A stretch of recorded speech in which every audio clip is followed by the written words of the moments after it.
A quorum. Thank you very much for attending the meeting so early. We can start our meeting. 呢個議程第一就係通過會議嘅記錄。Item 1 on the agenda, confirmation of minutes.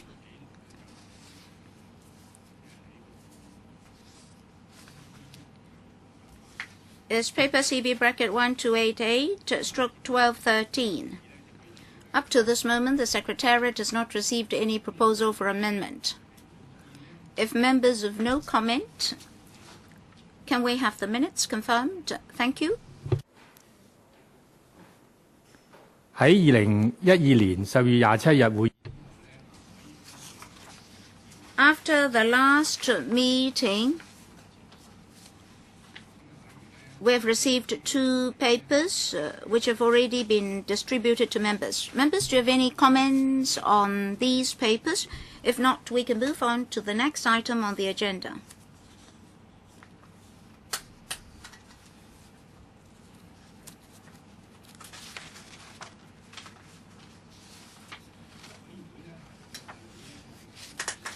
Our next regular meeting will be held on the 22nd of January, Tuesday, at 2:30 p.m. The first proposed item for discussion is briefing by the Secretary for Development on the 2013 policy address of the Chief Executive. And then we'll discuss 3 proposed items from the administration. First, PWP item number 469CL, Kai Tak Development, infrastructure at North Apron area of Kai Tak Airport. And then PWP item number 7448RO, Mui Wo improvement works. And then the future land use, development planning and work studies of the former Lama Quarry area on Sichuan, Lama Island. In order that we can complete the foregoing 4 items, I suggest that our next regular meeting be extended by 1.5 hours to 6 p.m. Any comment? That's the 22nd of January. We'll start at 2:30 p.m. So the meeting will last till 6 p.m.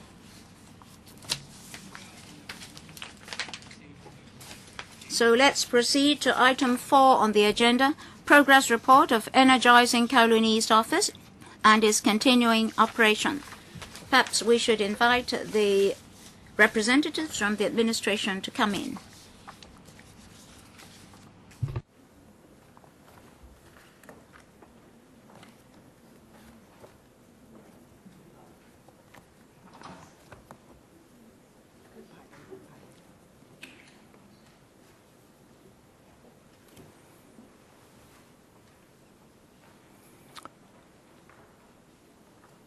歡迎出席會議嘅政府代表，名單呢就已經係放喺各位。I'd like to welcome the representatives of the administration.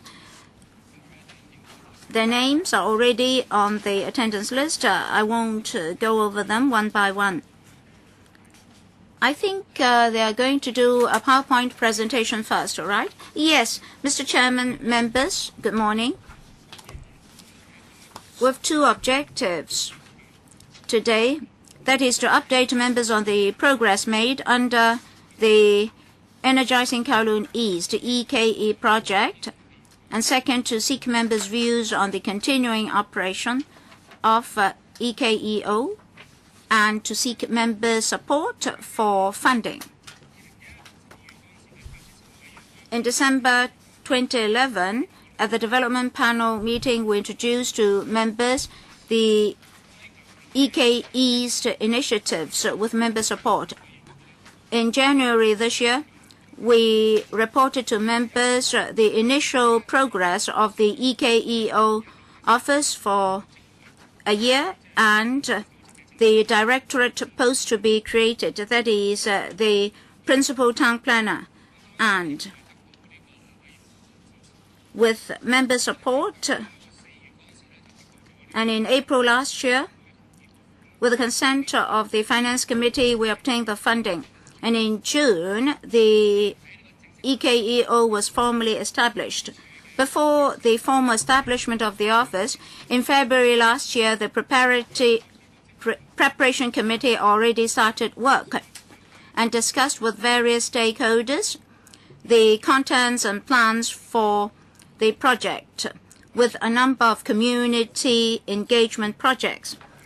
At the establishment of the office, we published version 2.0 of the plan, covering planning, design, execution management, and community engagement. So it's an integrated strategy. We'd like to provide quality space to enhance the environment for the residents. Well, the plan was not a detailed plan, it's a blueprint only, and should be further enhanced. Later we'll have versions 3.0, 4.0, 5.0, etc. And the core concept here is that connectivity, branding, design, and diversification should be the core concepts. With these core concepts, we've identified 10 major tasks covering 3 categories: enhanced amalgamation and integration, enhancement of improvement, and to release development potentials. For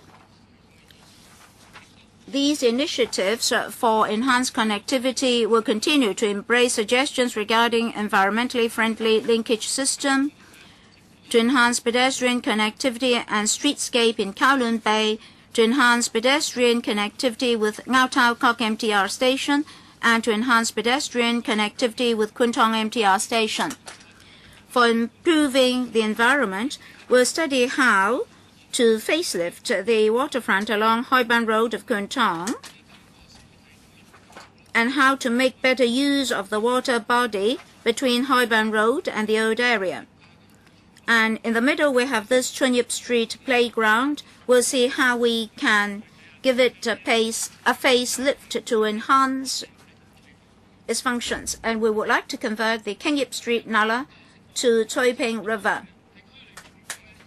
As for releasing development potential, at present, we have 2 action areas, areas 1 and 2, action areas 1 and 2, in which there are existing government facilities, including the Vehicle Testing Center of the Transport Department and the Waste Segregation Center.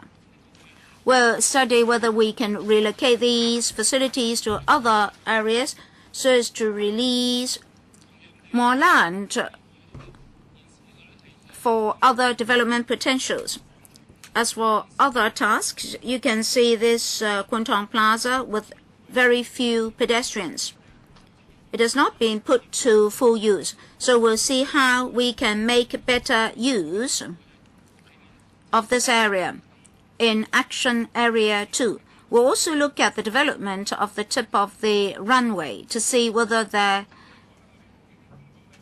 can be other uses put on it. So we'll coordinate various government departments in terms of land use and use of open spaces, be it infrastructure provision or management improvement. We'll try to do something. We'll also provide one-stop services for the overall transformation needs of the area. As for minor tasks, as you can see from the slide here, we'll try to change all traffic signs from industrial area to business area so that members of the public can change their impression and concepts about this area. We'll also identify opportunities for urban greening and streetscape improvement. As for traffic improvement, there may be minor improvements. For example, some pavements may be narrow at the moment, so we'll try to widen them. We've done quite a great deal in this area and will continue to do so. As for the studies, we'll first of all carry out 2 studies. First of all, to study the at-grade improvement measures. We're now commissioning a consultancy to do the job. First of all, we'll see how at-grade pedestrian facilities can be improved, and then we'll proceed to the second stage when we'll study the development of pedestrian links, including pedestrian subways. Another study is the study on industrial heritage of Kowloon East and its potential. We should inherit the industrial heritage of Kowloon East. So we've commissioned a consultancy team comprising artists, archaeologists, academics, etc., to collect historic data on the area and to carry out analyses and to study how this industrial heritage can be transformed into urban design elements to be incorporated into the transformation of East Kowloon into an urban area. As for redevelopment projects, this industrial heritage and public art should also be integrated to enhance the cultural atmosphere of the area. In the past, we mentioned this placemaking of Chunyip Street Playground. At present, this is a very rare and big open space within a densely built area. At present, there are only hard ground facilities which provide important recreational facilities to the workers in the area. But then with industrial transformation, we can see that around this playground there are already a number of commercial buildings or IO buildings. So we'll see whether this playground can be put to other uses so that people in the district can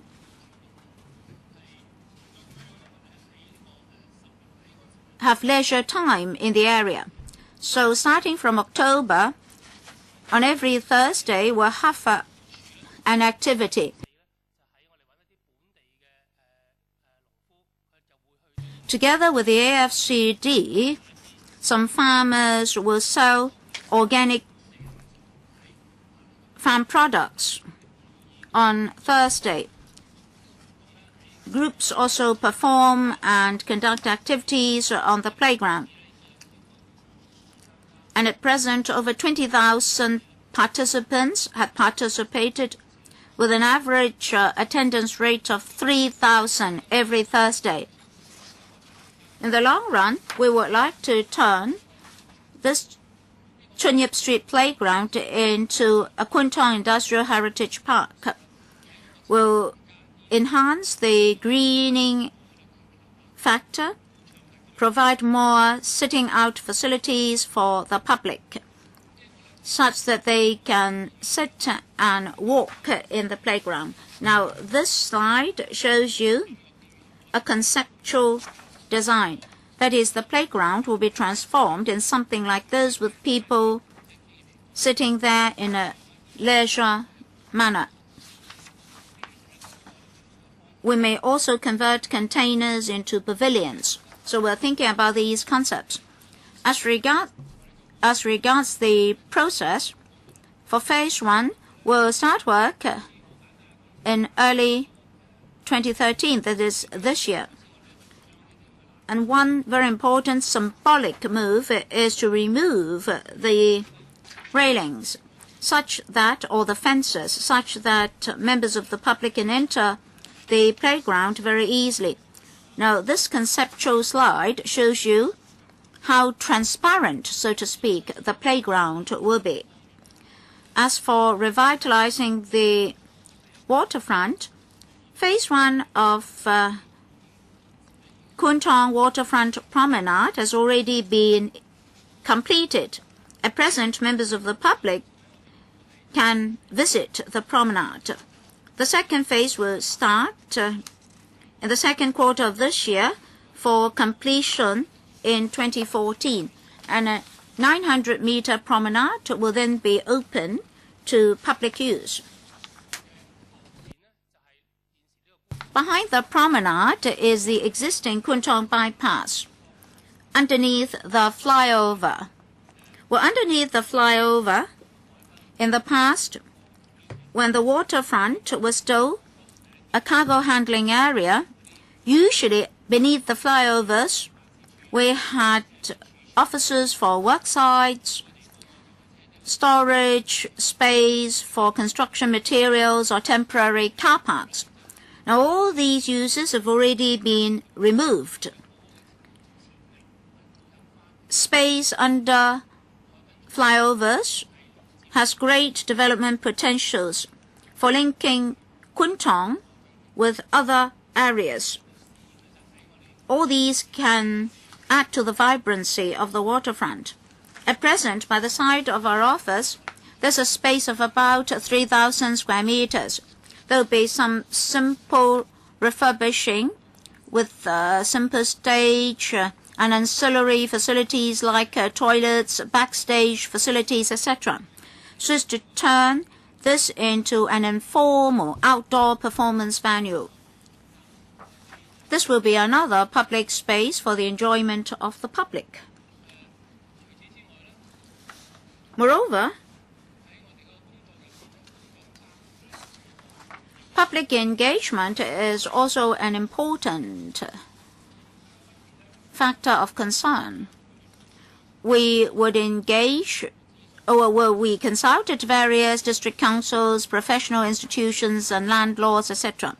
We also held various workshops and forums to seek public advice. Up to the end of November last year, 39 briefings were launched, and over 1,800 people had participated. On top of all these, 32 organizations and representatives of 22 jurisdictions had visited our office. Now, this is the structure of our office. In this office, apart from myself, my colleague Winnie is also there. And under our office, we have 4 teams, with 2 for placemaking. One is responsible for planning, the other for design. And we also have a works consolidation team and a project facilitation team. For the whole office, we've only got 22 staff members.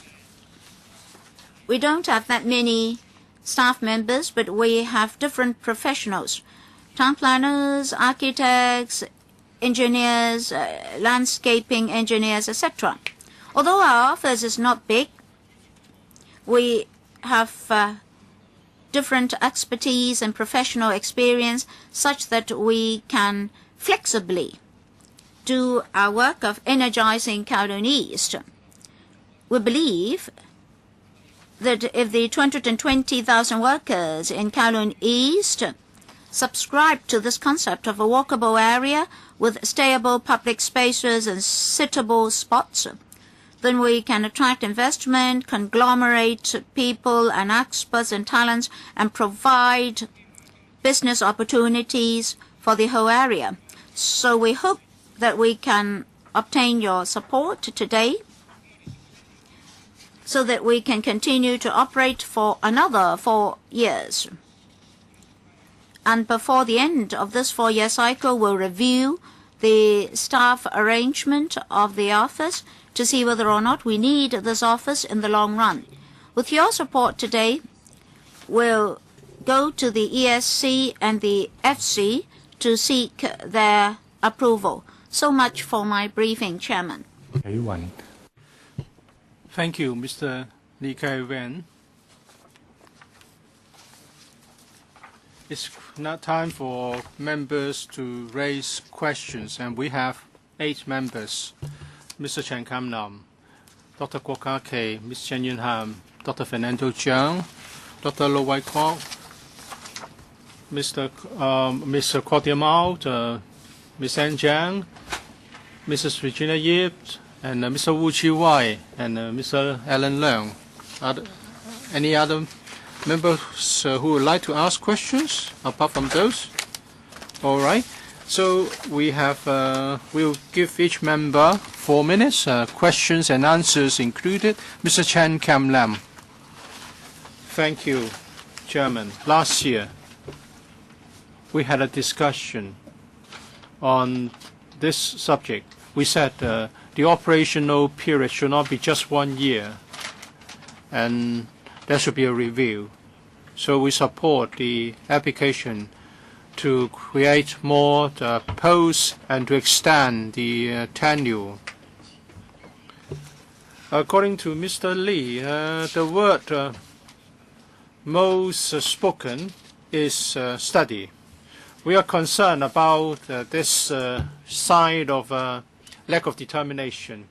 The first study was carried out in 2007. Some 5 years have passed, and still we are having one study after another. In the past year, what has the EKEO done? Well, I've checked, and there are only 2 things. The first, Chun Yip Street. Second, the space under flyover. They want to turn the space into something else. I haven't seen a lot of achievement. You want to convert the Chun Yip Street playground into something else, but you don't need to do a lot of preparation to have this done. So I'm concerned about indecision. And there's no decision after numerous studies. So what kind of ideas do you have for Kowloon East? Through the discussion in the past few years, there should be something coming out from all the discussion so far. Still, Mr. Lee, is you talking about the studies on the 2 action areas? I'm very concerned. Even for the linkage system is subject to further studies. Actually, we have been doing this for a long time. Public engagement has been carried out for a long time. So when is the time for decision to be made? Mr. Lee, do you have a timetable? Also, in paragraph 14 of the, it's stated there will be many task force and working groups to take forward the initiative. What do you mean by high level and problem solving? For the Kowloon East, you have already got the policy support. And if you keep on carrying out more and more studies, we are going to see land left unused and vacant, and the old industrial area unchanged and untransformed. Mr. Lee, thank you, Mr. Chan, for your question. We are talking about the kick-starting of Kowloon East. There are 3 areas. First, Kai Tak development area. Second, the Kowloon Bay business area and the Kwun Tong area. The Kai Tak area is a new development area, so the government may have more power to launch various initiatives, and the program is being implemented gradually. In a moment, I will ask Mrs. Lee to tell us more about Kai Tak. As for Kowloon Bay and Kwun Tong business area, these are developed areas. There are more than 300 existing buildings there. The approach we will adopt is to look at the public space and government land there and how we can make better use of them. We need to transform them into a business area, but the existing facilities are rather old and outdated, and there's a problem with interface between pedestrians and traffic. So we'll also look at whether there are private projects so that we can provide one-stop service to make sure that the redevelopment will tie in with the transformation of the entire area. What do you mean by a high-level support? Time is up, but please answer this one more question. Since the forming of the Kowloon East office, we have set up working groups with different government departments. We have tried to identify problems. For example, traffic problems. We have a working group on traffic issues. Some of the issues are rather straightforward. For example, in the morning, there are more pedestrians crossing the roads. If we can adjust the traffic signals to tie in with the traffic flow, it can be much more smoother for pedestrians. We have adjusted and improved some 20-odd road junctions. Through such working groups, we can have immediate and direct contact with the local transport related offices. Well, I would have thought that those are not high level, they are rather low level issues. And by high level, we will be talking about something else. Dr. Kwok Ka-kee, according to the head, Mr. Lee, one of the important things is to do something about public art and to carry on the industrial heritage. But after a few days, some art groups boycotted the performance. Many local musical groups can have access to low rent premises in industrial buildings, and now this is getting more and more difficult. So they are on the way of being driven out.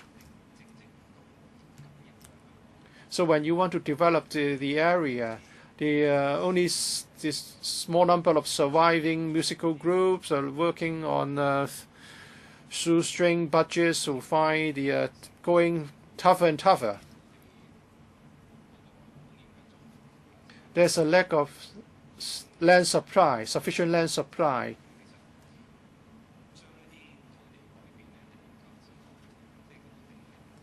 And you don't have sufficient land, you are going for the short-sighted solution to get more land.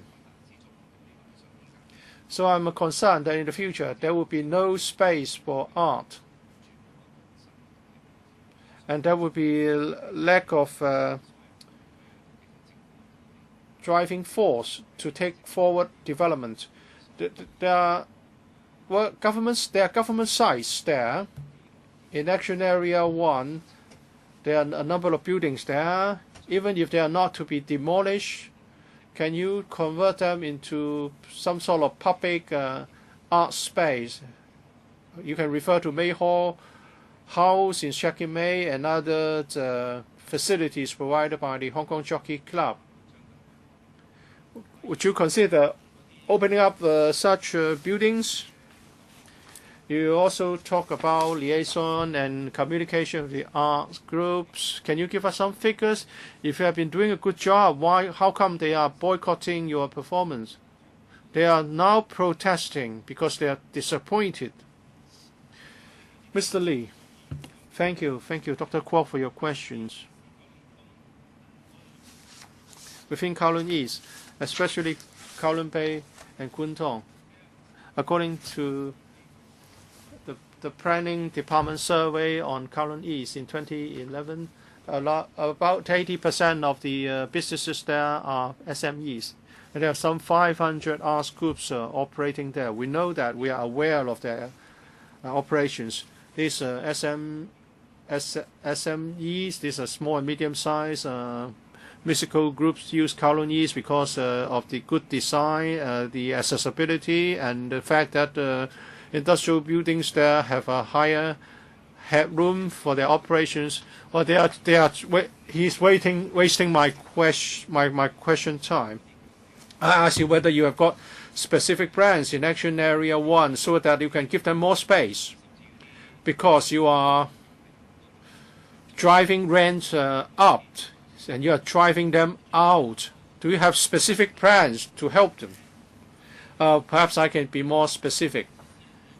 First of all, we need to relocate the existing facilities in Action Area 1. It's a size of 6 hectares plus. After they are removed, we can incorporate a higher degree of public space element there. In the transformation of the two areas, well, actually it started some 10 years ago. Rental increase and other market factors have been at play. We understand that.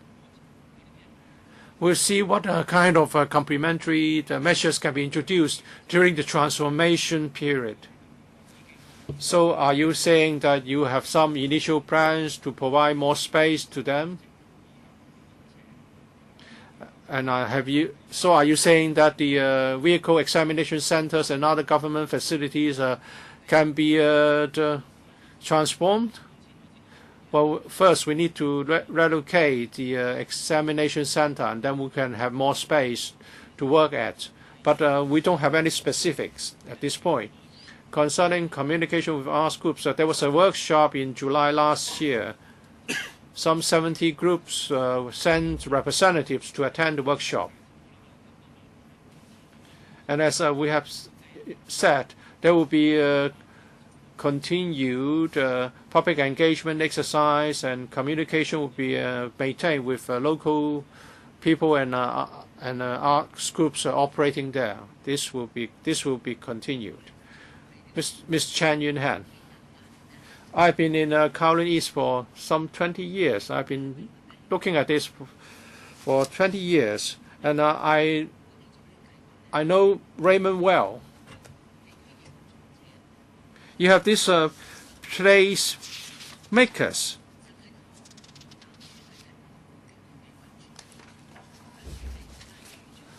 I think Mr. Ling or the Deputy Director of the Planning Department have been cooperating with us for more than 10 years. People understand. People are worried that the action areas whereby some 6 hectares of land will be involved. When you say you want to develop, this is a office and business hub,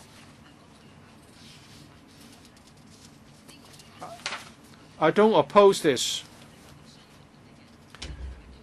Recently, the street bands discovered that your program was commercial in nature and not for art. Well, you deserve the treatment they gave you. We want to have traditional arts and culture, business area, and transformation. There are more than 40 in Sanpokong, since you have 2 action areas. Why are you doing this purely from a commercial perspective? So I don't agree with other members that you should go ahead with it. I've talked to Mr. Ling when you asked for my views. You want to transform these 2 traditional industrial areas, and you want to do something to improve that as a hub.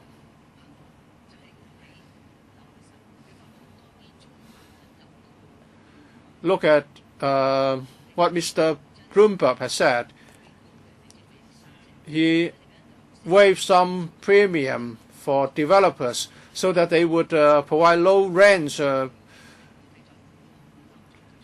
premises to low-income people.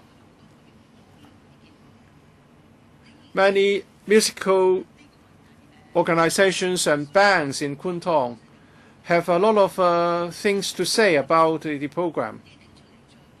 Well, we can certainly talk about it and achieve something.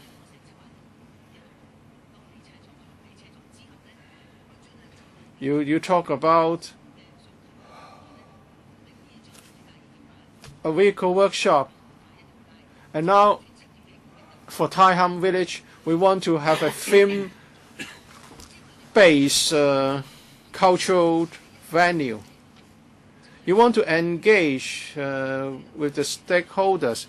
It should not be a top-down approach, asking for more and more developments, and only the developer will be benefited. And you have been talking too much, and there's a lot of nonsensical ideas. Well, I know Mr. Raymond Wong Lee.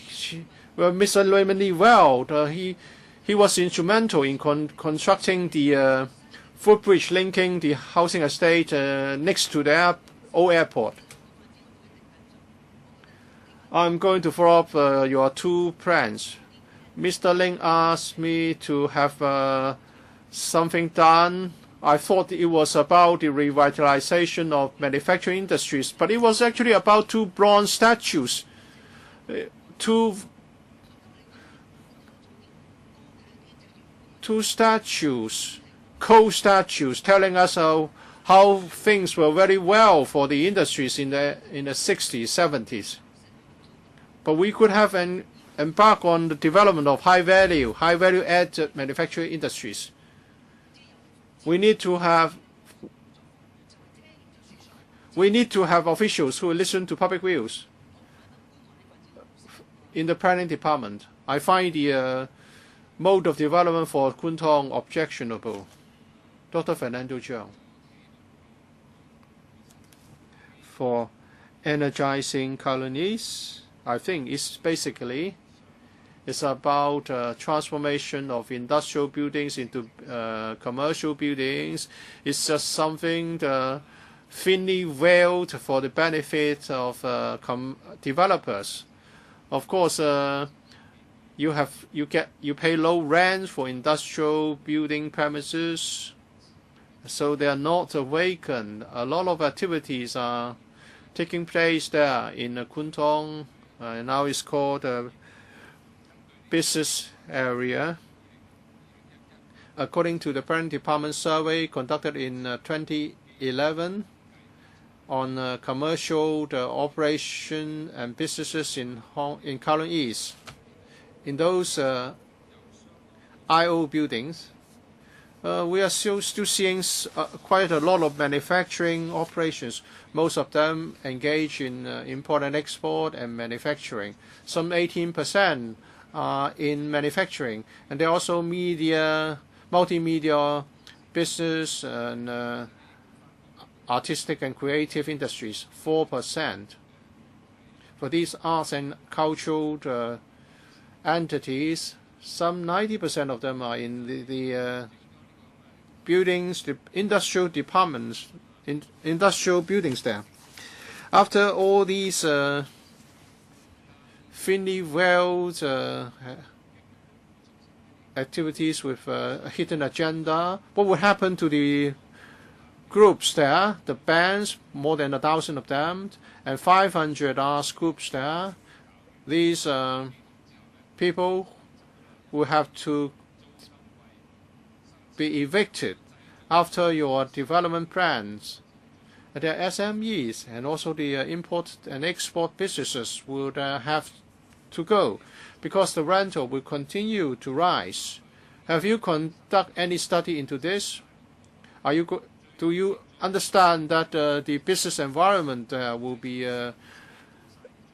undermined, and ultimately only the big developers would benefit? And of course, with the new development, big businesses can move in, and those who are already there, those small, medium-sized businesses will suffer.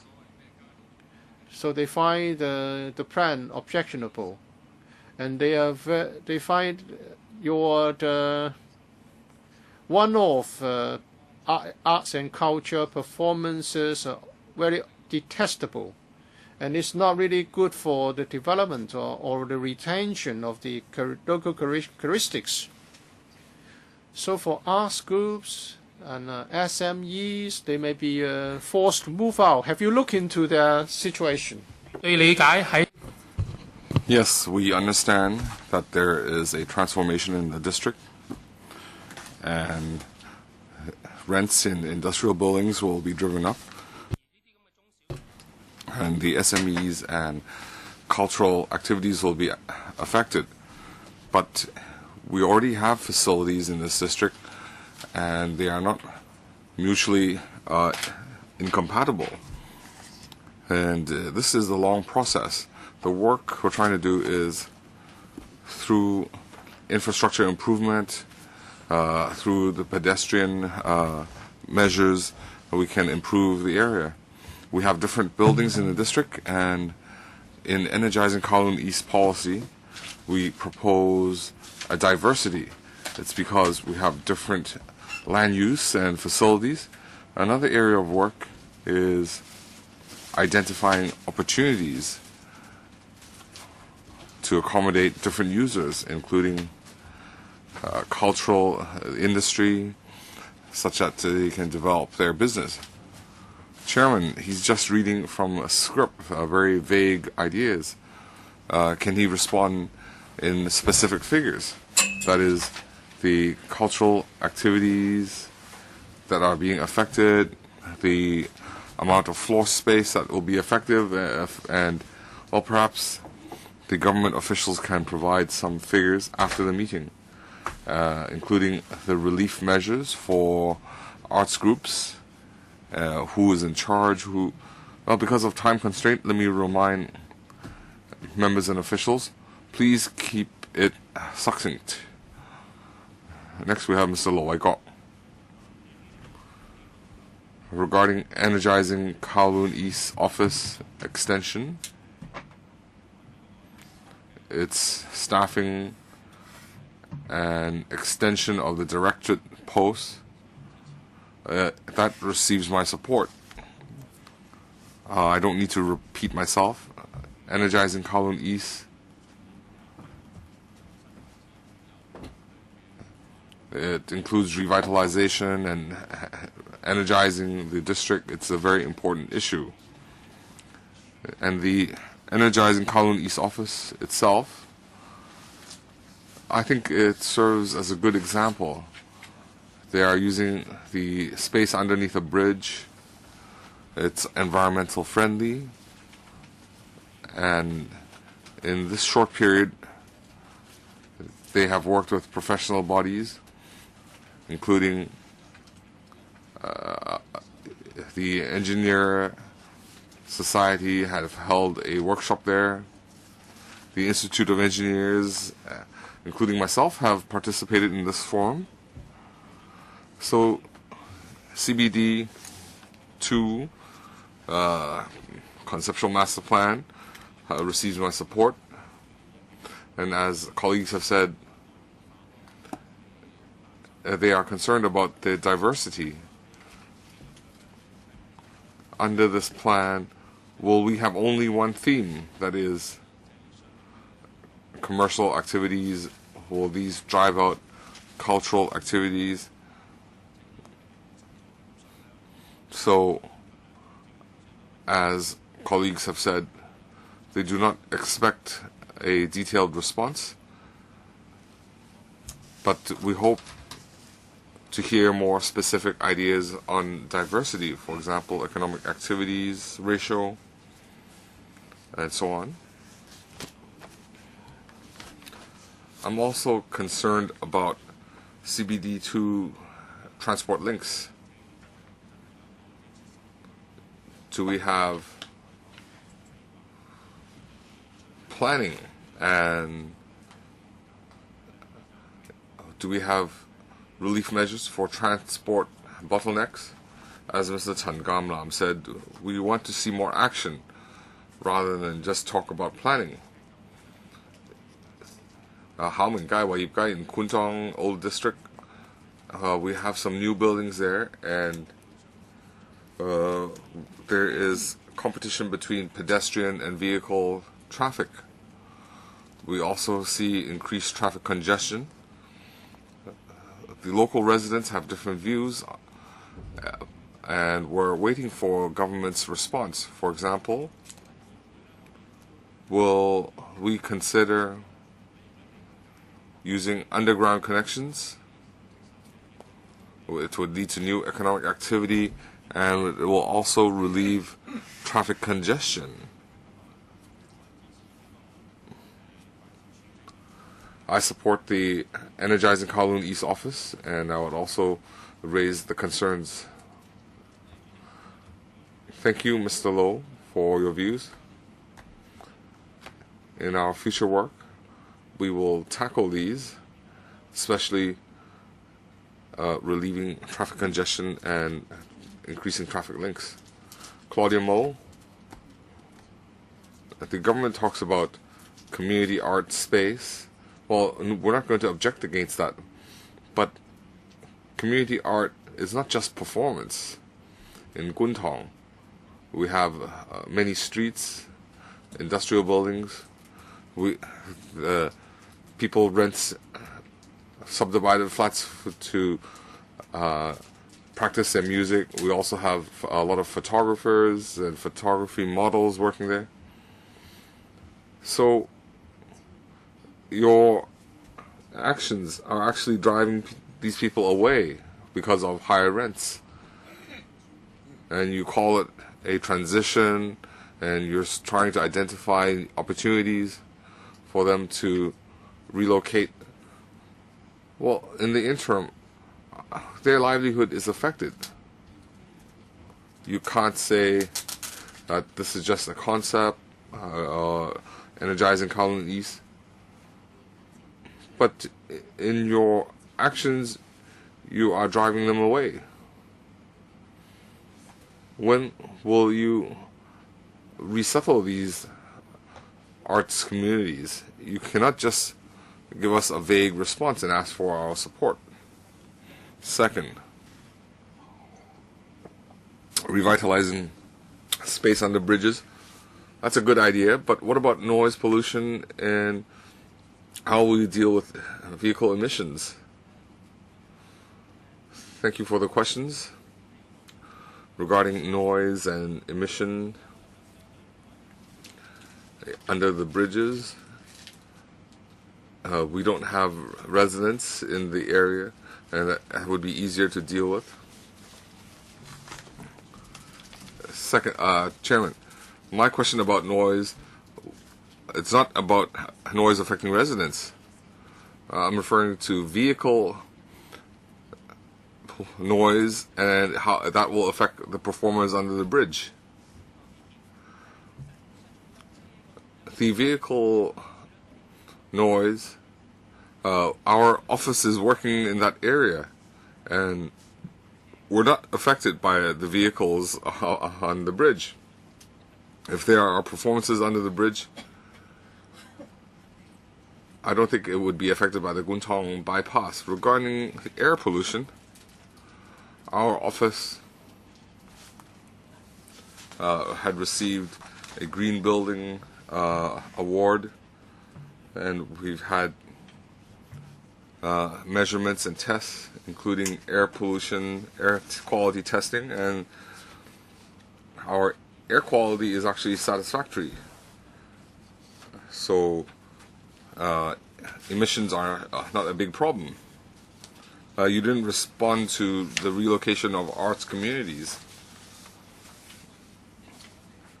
We understand this is an issue because in the transformation of the area, it didn't occur overnight. It's inevitable that these groups will be affected. We hope to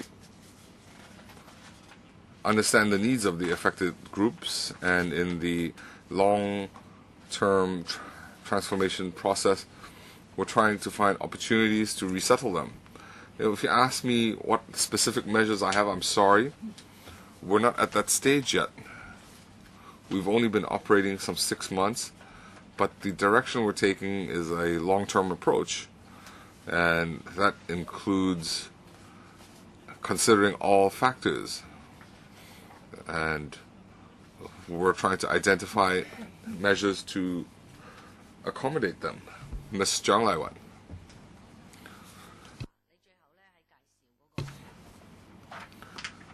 In your PowerPoint,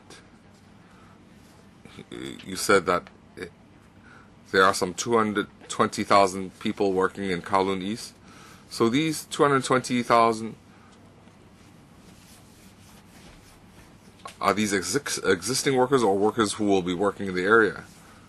Currently, in Kowloon East, there are some 220,000 people working there. In Kowloon East, this includes Kowloon Bay, Kwun Tong, and Kai Tak.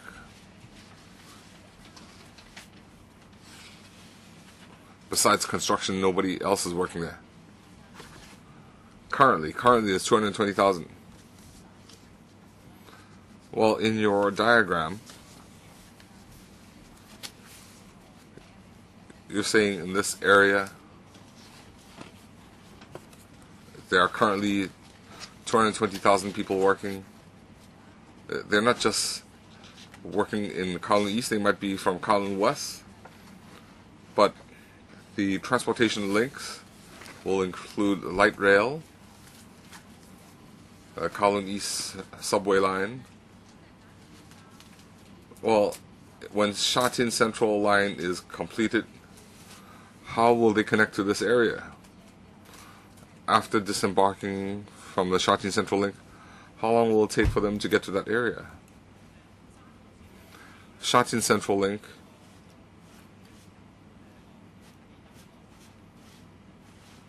they will have a station in the Kai Tak airport, old airport. The Sha Tin Central line, we will include an environmental link. It will connect to the Sha Tin Central link, and they can access Kowloon Bay, Kwun Tong. So you're saying in the future, Sha Tin Central link will have a direct link to the light rail. Yes, that's what we have in mind. My colleagues are looking for a diagram. I also support Mr. Chen Gamlam when he said that you have phase 1, phase 2, and how many more phases do you have? Can you come up with a timetable? Do you have a 5-year plan, 10-year plan?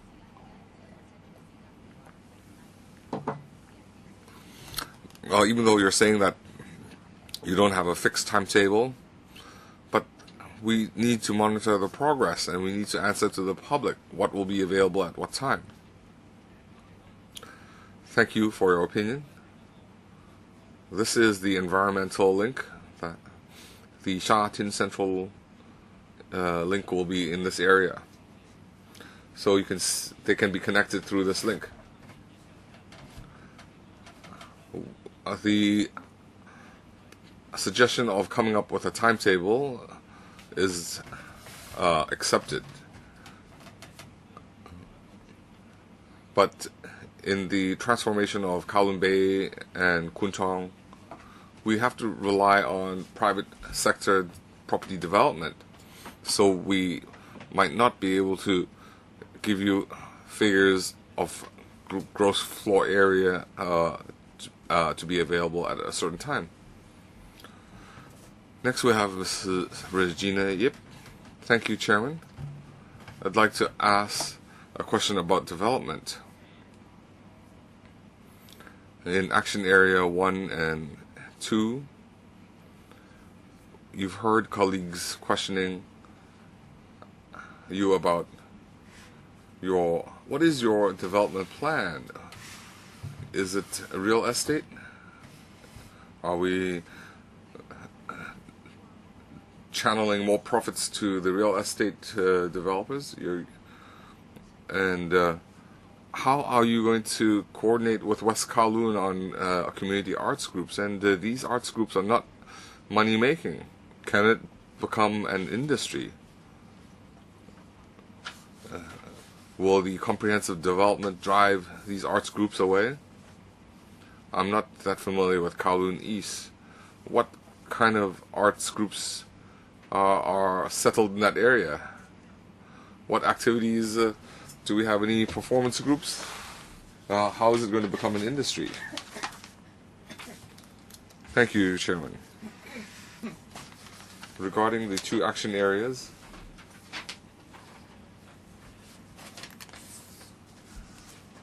we have relocation of government facilities. We can release some government land, and the development of land potential allows us to add some much needed facilities. For example, can we release some space for arts groups? We don't have a lot of government land. After relocating government facilities, the land that is released can be used to help the area of the district transform. Regarding the culture groups and innovative groups, according to our previous census, we have a lot of bands where they practice music. We have some performance venues. There are also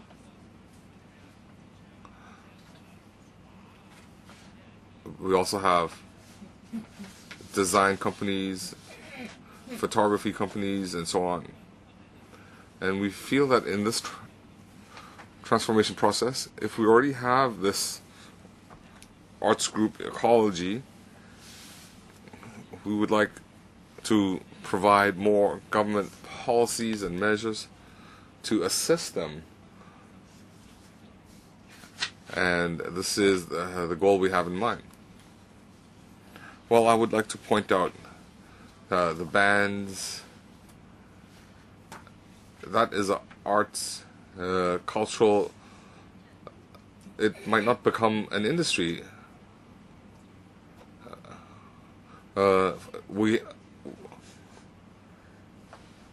For the world-class performance groups, such as the Vienna Boys Choir, people might even take a flight to go enjoy their performance. But I wouldn't. I wouldn't visit the local arts groups. And just now you talked about high-level groups coordinating. Well, I just visited Foshan recently, and Zhoumiu, they have more than 1,000 years of history, and they've taken handicrafts and commercialized it, and that is being led by high-level government officials. Well, all you're doing right now is you're driving out the small performers. And how do you coordinate your efforts with West Kowloon? Well, compared to West Kowloon might be a more formal performance venue. And in this area, we have budding artists. But then, are you driving them out? Next, Mr. Wu Jiwai. I'd like to point out the Kowloon Bay Kuntong. They don't have industry anymore. It's all commercial activities there now. So energizing Kowloon East, if you want to make it as a central business district, a commercials district, the quicker the pace, then the problems will be further exacerbated, because it will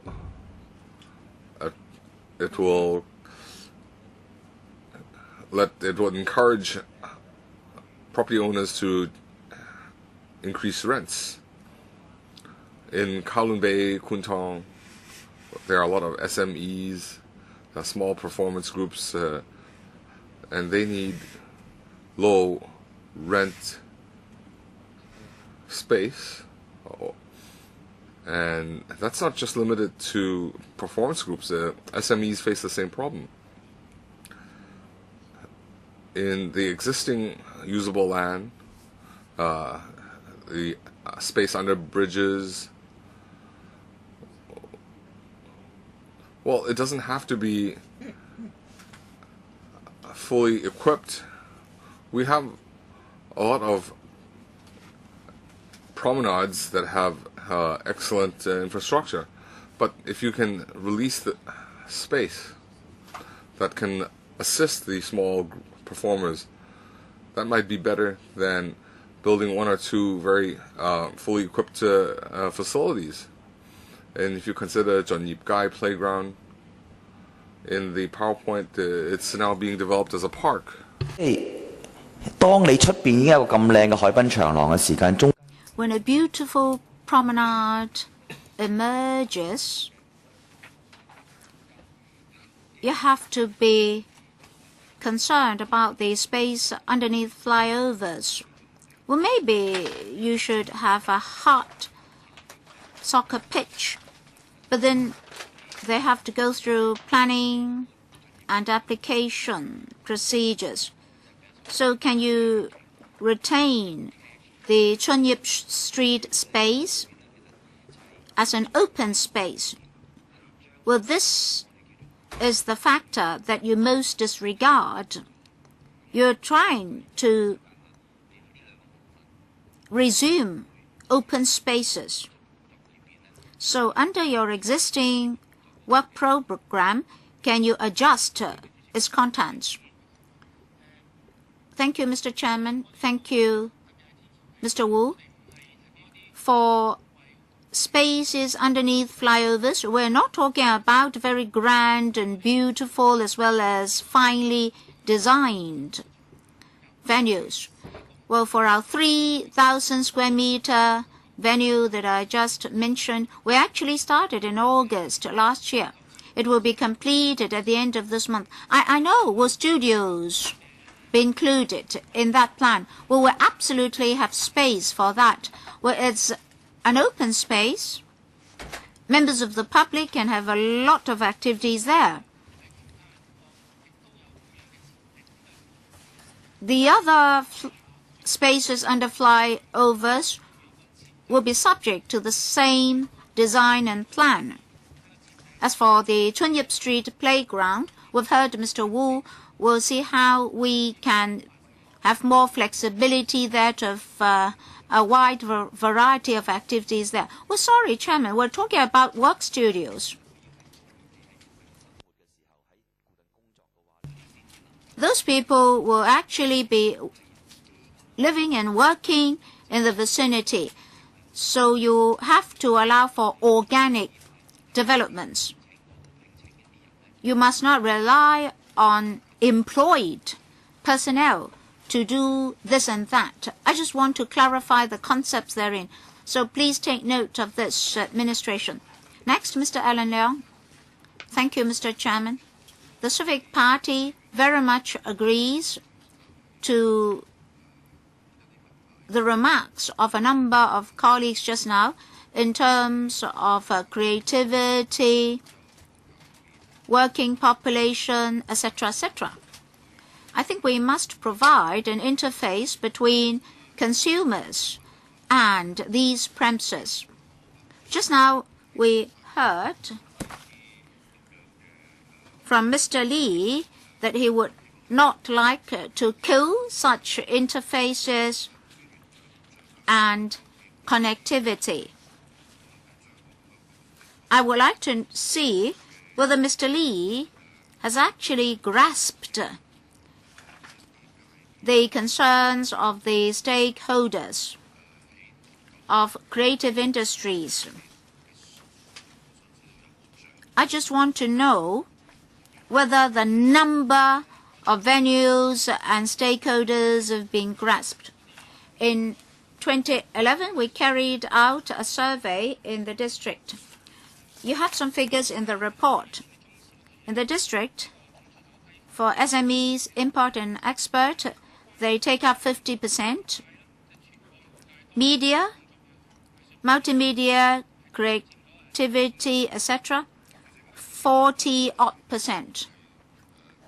I hope that Mr. Lee will understand that I'm not chipping in because I'm impolite. No, because I only have 4 minutes. I hope that we don't just have percentages. I would like to know what's represented by these percentages. Artists, connectivity, interfaces, organizations, etc., etc. You should identify the organizations and individuals involved.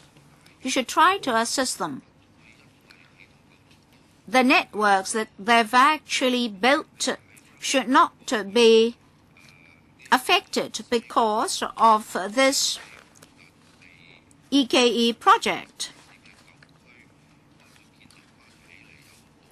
you have to relocate them, maybe, to the old areas, and you should also help them reestablish their businesses. Mr. Lee? Well, market participation is a major concern for us. In our communication networking, we'll try to understand the operations of these stakeholders so as to meet their needs in this project. Well, Mr. Chairman, after listening to Mr. Lee, if today we support the funding application and posts are to be created, then can we have an undertaking from Mr. Lee that he will work towards those objectives? Mr. Lee, we'll keep in communication with art groups, and in that process we'll perfect our communication network. Well, I'll make use of my final 30 seconds to ask about a major concern of the Civic Party.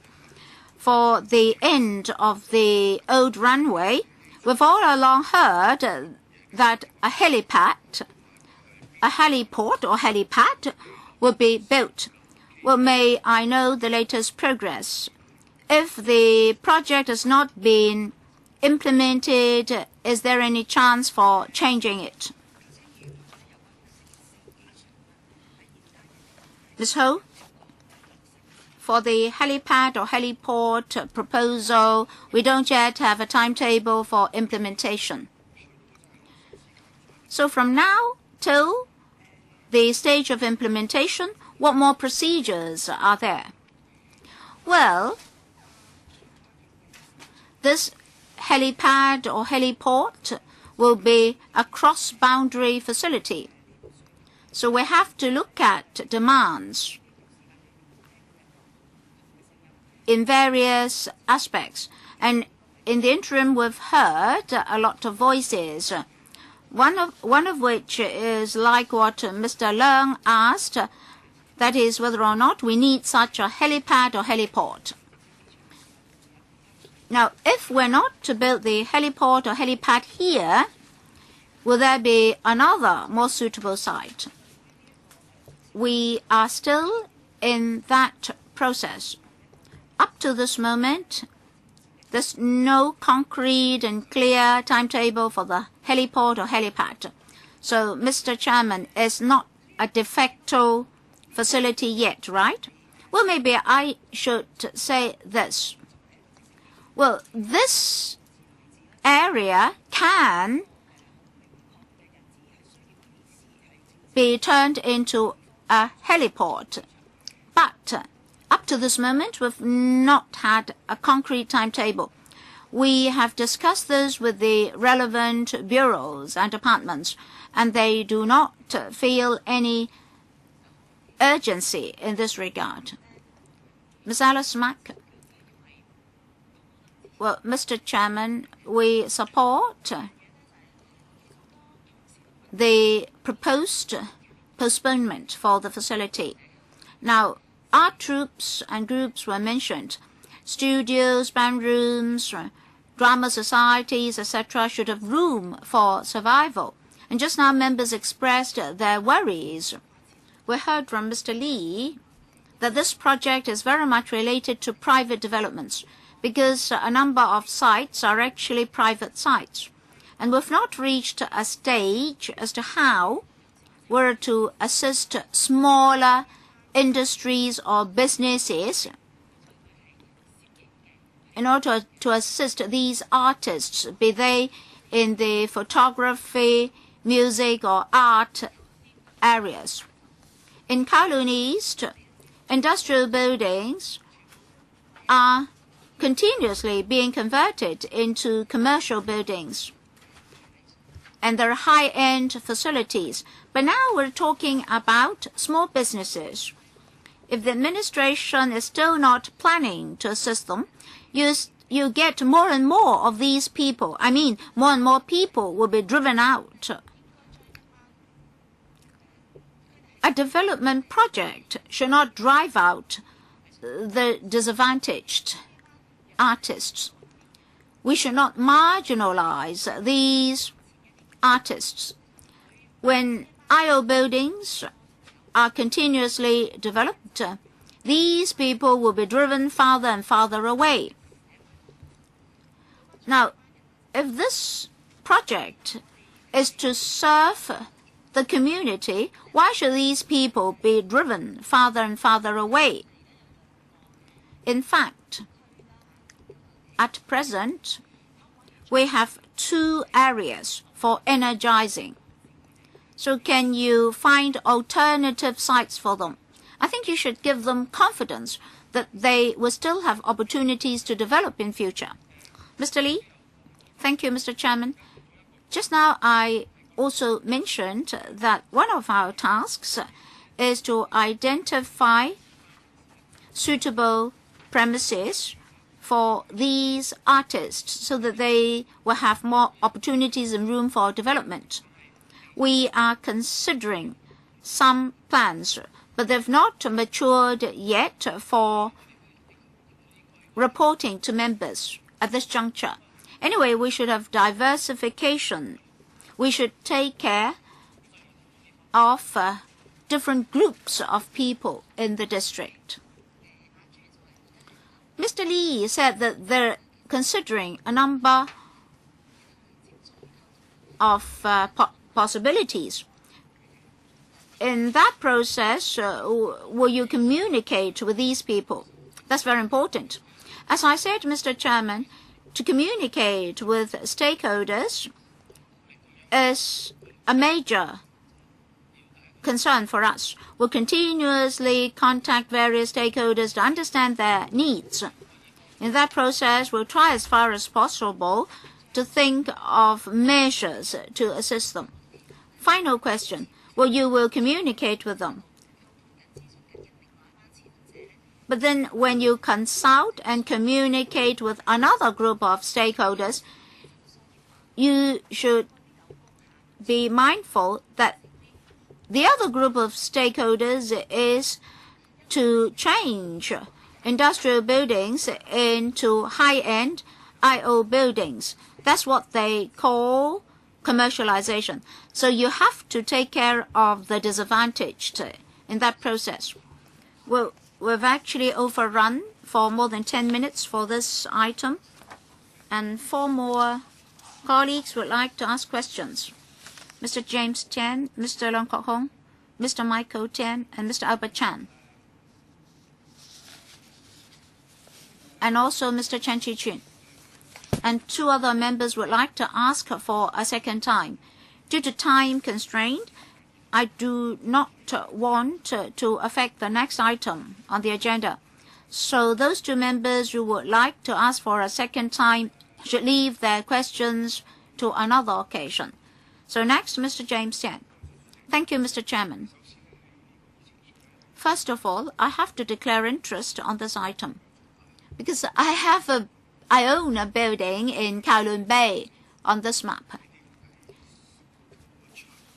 Well, can we ask something about slide 19? Well, my building has been there for 6 years. You talked to me a number of times as to how spaces underneath flyovers can be used. So this project is actually not very vibrant. Nothing has come forth yet. Now, for slide 19, for so many years, you asked the land developers to discuss among themselves what they would like to do. But up to now, nothing has come forth. That's why I have to declare interest. Secondly, as I'm engaged in land development projects, I've been visiting the area very frequently. I think some of our members have exaggerated the issue. Well, I actually knew Mrs. Ling. But what you called import-export facilities are actually go-downs. So you mentioned 50% for import and export In fact, that's not true. I understand that most of them are go-downs. And sometimes when I visited small buildings in the hope of procuring them, I discover that these so-called artists were actually living in the building. So some units had actually be turned into domestic units or residential units. So I hope that you are really talking about art as an industry. You are not talking about residential units. Do you know how many units have already become residential units? Well, I absolutely support your Kwun Tong plan, but I think you should resume all the old buildings then first and put them to auction. Well, if you've bought 10 buildings, after selling 2 or 3, you will already be making huge profits for redevelopment. And then these artists can come out to perform in the evenings, etc., etc. Well, Mr. Chairman, I don't know whether you know that at present the land price is standing at $5,400 per square foot, which is very expensive. And the smaller artists and businesses won't be able to afford the rent. There's no room for survival for them. Now, I would like to know whether the EKEO will be actually helping these small businesses. Mr. Lee, first of all, about the progress of the connectivity amongst spaces underneath flyovers, a number of land developers actually discussed with the administration in relation to this network. And the plans have actually been gazetted, and we're now in the course of implementing them. And at present, we are carrying out a study on pedestrian connectivity in Kwun Tong and to enhance the environment.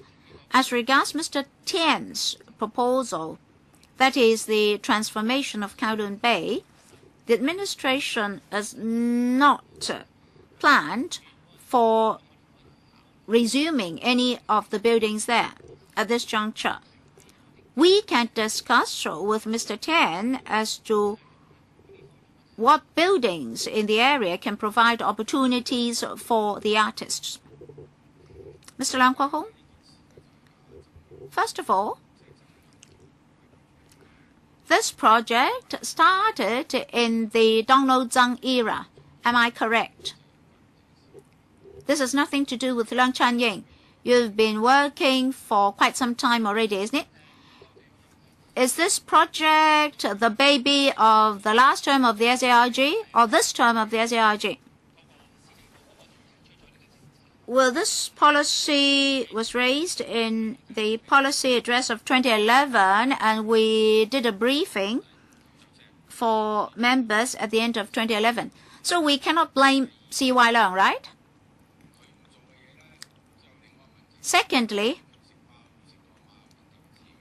all of us know that Dong No Zhang had all sorts of luxurious food. We all know that.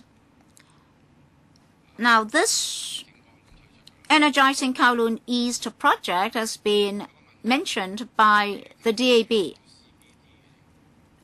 for a long, long time. Now, you're talking about a CBD, so you are going to build offices.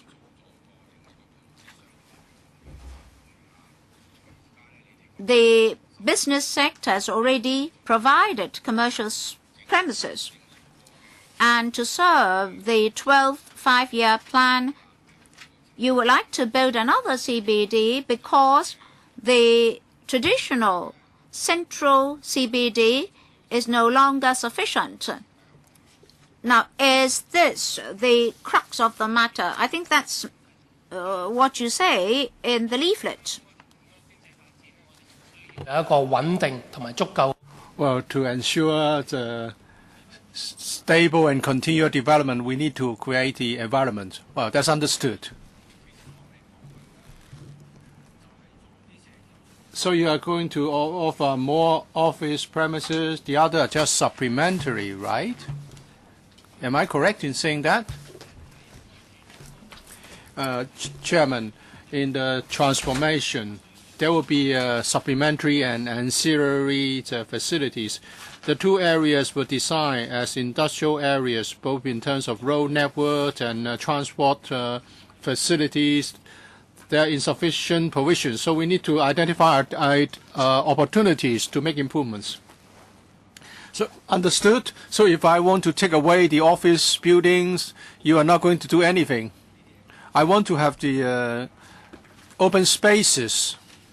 There's nothing like that in Kowloon West or West Kowloon.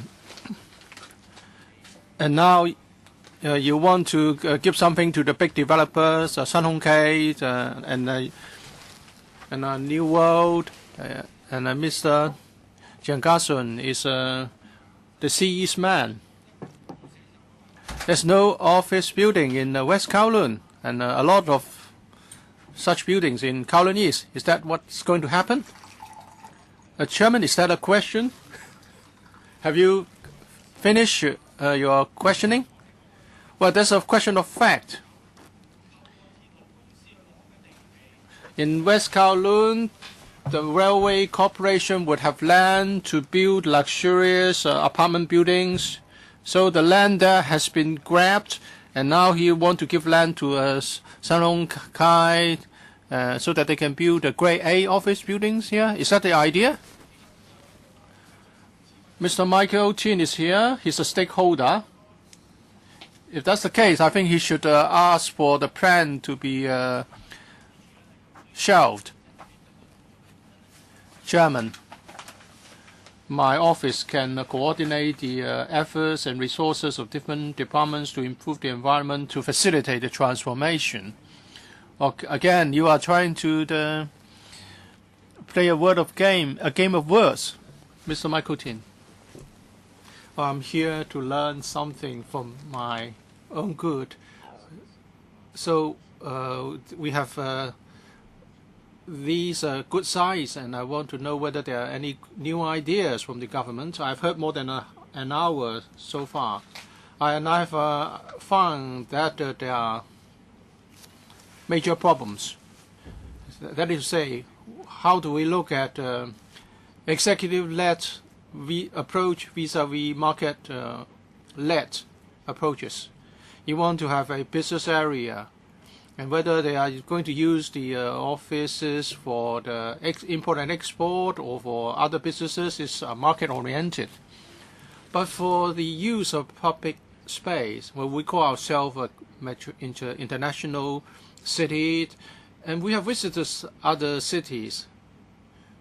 I think we rank the last among such cities in the use of public space. Do you have a vision in the government on how we make use of our public space? In other countries, you find new and innovative ideas which you never thought to be possible. I don't know whether it was a result of a government-led approach or a cooperative approach or the community-led approach. The government is so weary of public criticism that they will consult you about anything. But with all the consultation, there's a lack of vision. Do you have any concept as regards what you want to turn our public space to be? You have indicated no idea. Well, you don't know how we are going to use the public space, and there are millions of square feet of spaces under, say, flyovers, and we don't know what they are being used. So it's very flexible. You can do whatever you can. And you must have a theme. For example, here, we want to do something about local culture, local Hong Kong culture, dancing, and so on and so forth. Do you have a theme for this area? you will not get any answer, even if you consult people for another 10 years. Some would like to have sport, some would like to have singing or dancing or sculpture and so on. And there's always a deadline. And what do you have a vision? You want to give a theme to the space, or don't you? Or you want to do it free for all? The Chunyip playground, theoretically, is just a piece of land. It's free for all. You can tidy up the side, and you can carve it up into different sites for different people. Once you have a park there, then many uses will be out of the question. So what would you want? You want to be flexible so that people can apply for different uses, or you want to have a theme and you can apply when you are doing something within the same theme. Mr. Lee, as regards the handling of public space, we look at the uses. We want to make sure that we can adopt a generous approach to allow different purposes to be achieved. In the transformation of Kowloon East, we very much like to carry on with the industrial heritage of Kowloon East. So that's why we have conducted a study to transform the traditional theme into planning themes. So the theme is traditional industries for Kowloon East, right? So having heard so long, so we have this theme. And the various arrangements will center on this theme. All right, I would be happy to be informed of what you would like to cover as the heritage of Kowloon East. What traditions we are going to cover. The speakers of mind. The speakers of mind. Are you going to draw a line with so many agenda items? I've already said it. Well, maybe I was not here. 3 more members would like to speak. Mr. Albert Chan. Oh, rarely would I agree with Mr. James Tin. His criticism of the government's action on public space has my support, but I don't know the way forward. We have the technocrats, and they are working against the community. We have the Dai Da Day, the Poor Man's Nightclub, and other sites for public use. When the local characteristics were established and the government stepped in to regulate, all those characteristics would be gone. So the two things are against each other, unless the government espouses certain values, paying respect to traditional community perspective and culture. Otherwise, this vicious cycle would just continue. If there's a public space and there are many organizations who have been making a successful use of the space, then some other political forces would protest that why the other groups, opera groups, are not allowed to use the same space. And then the government would do something on political grounds and drive to extinction the traditional players. I think the same will happen to Kowloon East. In your briefing, you talk about the concept of energizing Kowloon East. 220,000 people can live there and develop there. I think, but that's a more people-oriented perspective in taking forward development plans. I've been criticizing our planning for more than 2 decades, and that is the planning is done for administrative convenience. As Mr. James Tin said, when we go to another city in Europe or the US, you see that their planning is done to enable people to live comfortably. But in the Chengguanou, in Ma'anshan, the newer the new towns, the more unhumanly oriented it is. The government's management culture must be changed. Otherwise, we cannot get out of this vicious cycle. How can you assure us that this vicious cycle can actually be gotten rid of? Well, we have tried to make some use of the space under flyover next to our office. After carrying out certain simple work, it's been turned into a performance venue. We have adopted an open design. We want to maintain a free-for-all atmosphere. Well, I understand that these groups are very successful. They can continue to play and perform there. Well, they are sort of avant-garde rock and roll groups. But gradually, other people will try to get a foothold. Say they want to perform Cantonese operas, and they would have complained about their lack of access. And then you have administrative action to intervene, and then the tradition will be gone. I think your comments have been noted. Next, we have Mr. Chan Jiqun. In the paper, I know that for energizing Kowloon East, one of the major directions is to release the development potential there. But here we're talking about economic potential, not the potential for arts and culture, because you are going for the opposite direction. You are going to suppress them. These people are very successful by themselves. Our musical factories are very successful. And then performing groups from other countries can perform here. Ms. Long Yingtai was also expressing her concern about this hidden agenda. Well, if you didn't mention heritage heritage, we wouldn't be so angry. Because if you allow them to be successful, to thrive and successful, because you adopted a hands-off approach.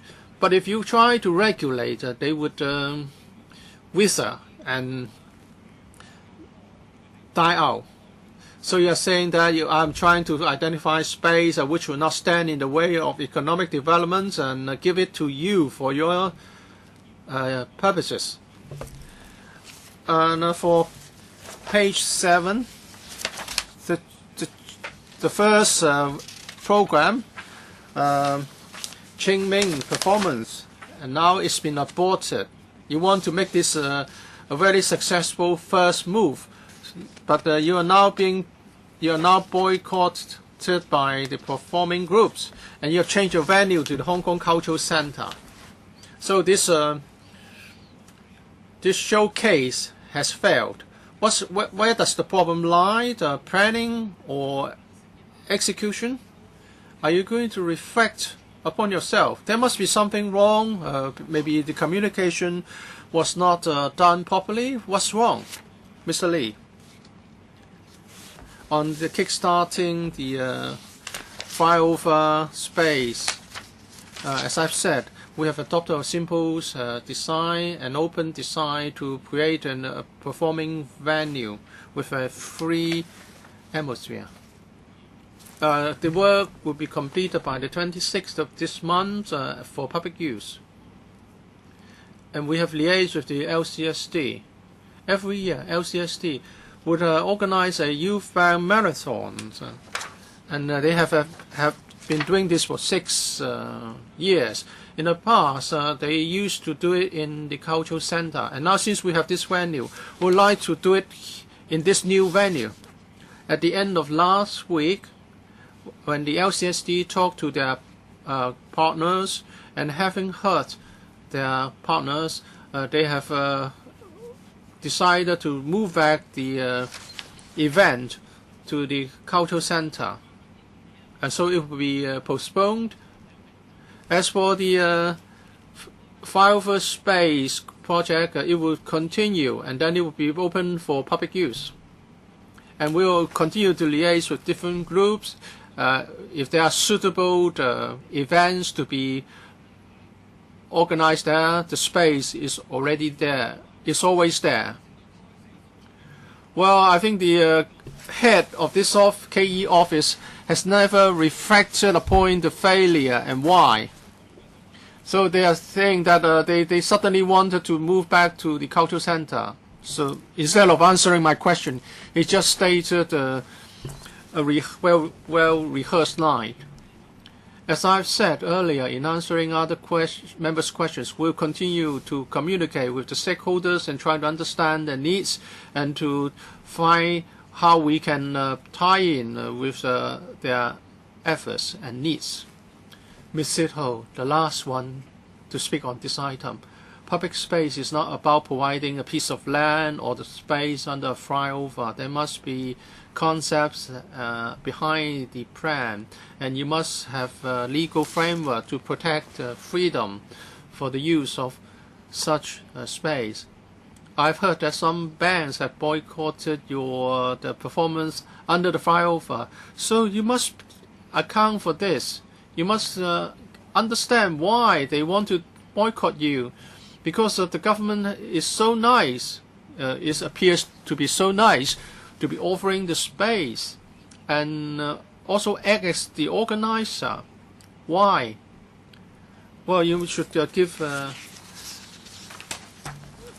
task to another art group which has been successful in West Kowloon. And I also talk about the law. If you use public space, you can easily contravene the law. It's the Places of Public Entertainment Ordinance enacted back in the 50s. If you want to tell stories on the street or you give a speech on the street and you don't have a license, you break the law. So you use a loud hailer and talk to people, you break the law. And likewise, Mr. C.Y. Leung, in his electioneering, did the same, and he broke the law. And you need a license to do some other things, like singing. Say, on New Year's Eve or Christmas, you have singers giving big performances. You need to have crowd control measures and properly organize the event. But if it's just a band playing on the street and you can arrest the performers anytime, then you are not having laws that will protect the freedom of these people. So when are you going to review the law? Second, the industrial buildings and their venues there. First, you should help them convert the premises. And the fire services requirements are so rigid because you are concerned about evacuation needs. But people going to watch such performances would never exceed the number of people working there in the past. So these laws are stifling the development of arts and culture in industrial buildings. When will the government carry out amendments? Mr. Lee, I would like to respond to the first part of the question, and that is a response of the performing groups. And they have already given you a submission. And we know that they have certain views about energizing Kowloon East. They're concerned about the transformation resulting in the reduction of industrial premises and space for them. So we understand their concerns. As I've said, we continue to explain to them what we are trying to do and the direction we would take. And then we try to do things to meet their needs. The second part is about our law. In the Action Area 1, the space under flyover will be managed by us. We'll try to be as relaxed as possible. Then we won't impose a lot of restrictions on the users. And it's also been mentioned that we need to comply with fire services requirements. We have been given to understand that from the FSD that if there are industrial operations in the same building, other users may cause fire hazards. We are not just really concerned about those going there to watch performances. The Public Recreation Ordinance is under the ambit of the Leisure Cultural Department. So I think the departments and bureaus need more communication. This is a piece of old legislation that needs to be updated.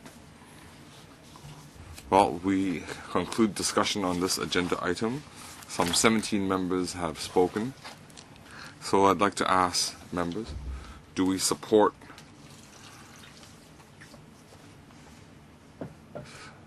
the continuation of energizing Kowloon East, proposal being submitted to the Establishment Subcommittee? Well, Chairman, our colleagues have raised a lot of questions, and the government should prepare itself for more follow-up questions in the Establishment Subcommittee. So we will submit to the Establishment Subcommittee and ask them to support the Energizing Kowloon East office. We have overrun and will therefore have to exercise tighter time control. We now have to deal with 731CL infrastructure works for housing sites adjacent to Longping Road at Dai Waping, Sekip Mei. So we'll invite the government officials.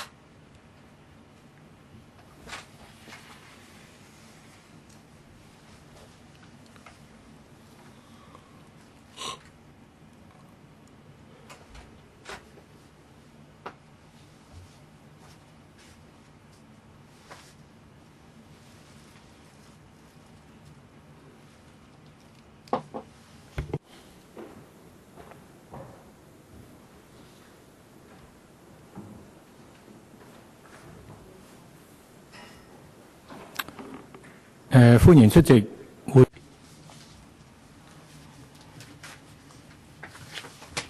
welcome the government officials. So you can take us through the paper. Do we have PowerPoints?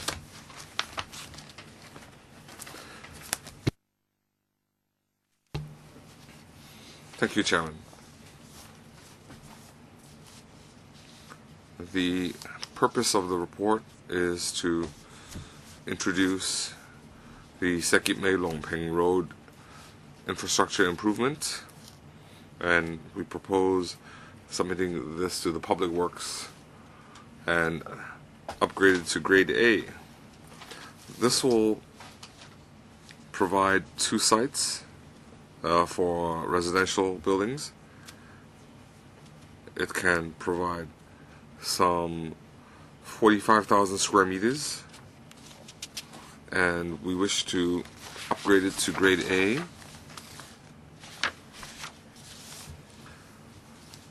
And we will make this land supply available by 2015-16, and we have prepared some PowerPoint to take you through the background, and after presentation we can take questions.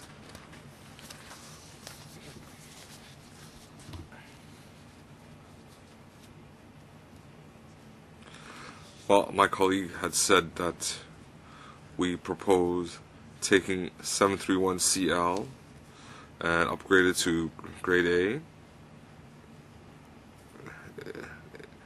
We have 2 sites in Sekip Mei Dai Waping, and we need to build some infrastructure there, and the land will be made available subsequently. The diagram shows you the residential land use area. It's to the north of Longchang Road in Sekip Mei. To the east we have Longyan, and to the west we have Longping Road. The 2 sites added together make up some 3.2 hectares. The scope would include a single 2-lane road of some 450 meters. We also have some 2 single-lane roads, total length of 530 meters. We also have geotechnical works, slope stabilization works, check dam, retaining walls, and ancillary works, sewage, and so on. This is the engineering layout. The purple area are the roads, brown are the bridges. We see 4 bridges that connect the 2 residential sites to Longchang Road. So we can connect east and westbound traffic lanes to the residential areas, and it will alleviate traffic congestion. This is Bridge 1 that leads to the residential area. The second diagram is Bridge 2. We have here Bridges 3 and 4, a bridge that crosses Longchang Road. I mentioned just now that the two sites have completed their public consultation exercise as required by the town planning ordinance, and our engineering works to enhance the infrastructure for the residential site, and funds required amount to 781 million. Regarding public consultation, we have already visited Samsoipo District Council, and we have received their support. And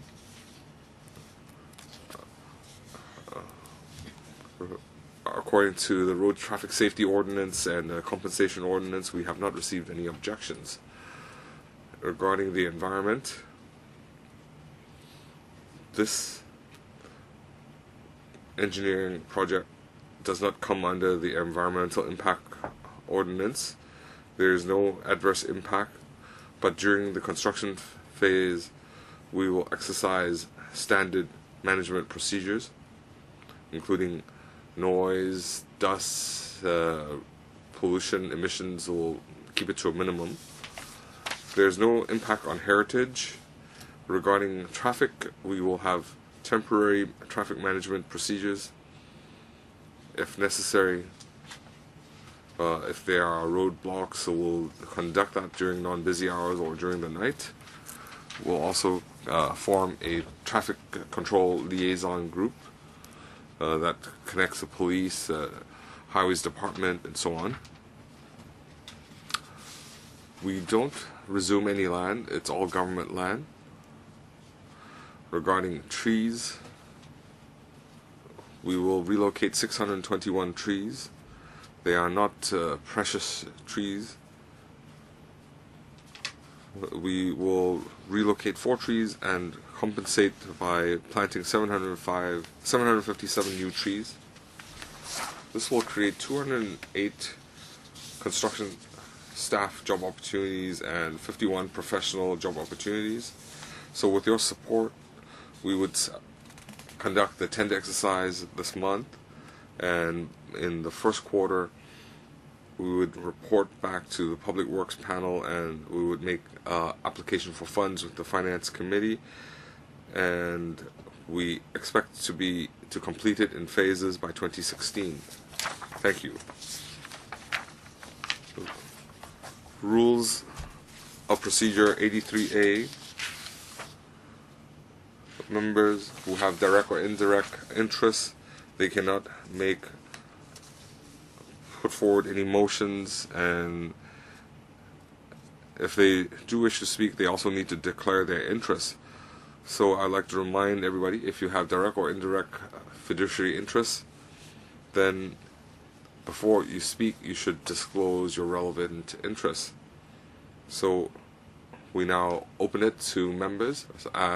Because of time, I propose that members should keep their question and answer within 3 minutes. We have now 3 members. Zhang Laiwan, Kokake, and Sid Ho. So, Ms. Zhang Laiwan. Thank you, Chairman.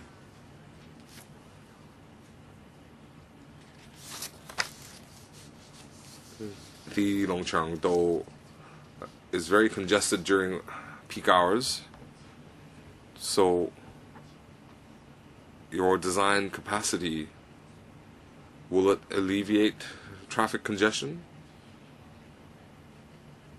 Because your 32-hectare site is not a small site, and the people living there, will they be driving their own vehicles, and will it lead to further congestion on Longchang Road?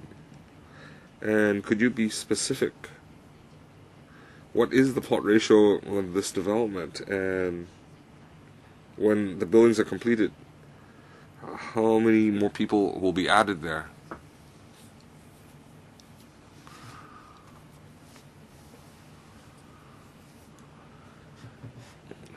The plot ratio for the two sites is 1.3 on average. 1.3. It's a low density development, and it's in line with the neighboring residential areas. So the traffic impact is minimal. We have done a traffic impact assessment, and it will not add significantly to Longchang Road. And bridges 3 and 4 are to divert traffic from Longchang Road. It can alleviate, that can divert the traffic. Could you forecast how many people will relocate there? It depends on the residential unit sizes. We have some 42,000 square meters. So if it's 100 meters, it will accommodate some 400 units. So it's a population of only more than 1,000. Okay, thank you. Mr. Kokake. I do not object to building the roads, but if it only accommodates 400 units, that's ridiculous. We have insufficient housing. A lot of people are waiting for public housing, HOS, but you're spending $700 million to only serve 400 families. So everybody, each person is subsidized hundreds of thousands. And I think this is in opposition to the public's desires. 1.3 plot ratio is low density. These are going to be luxury units. The general public is in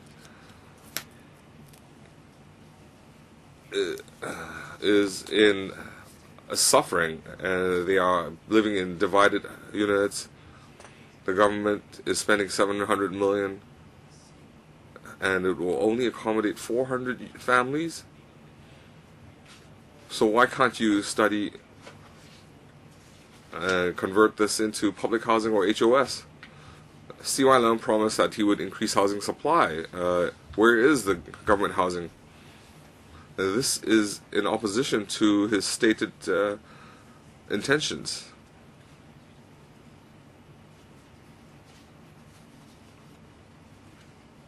Let me first deal with land and housing supply, and planning can talk about the considerations. Well, thank you, Mr. Kok, for your question. You mentioned that increasing housing supply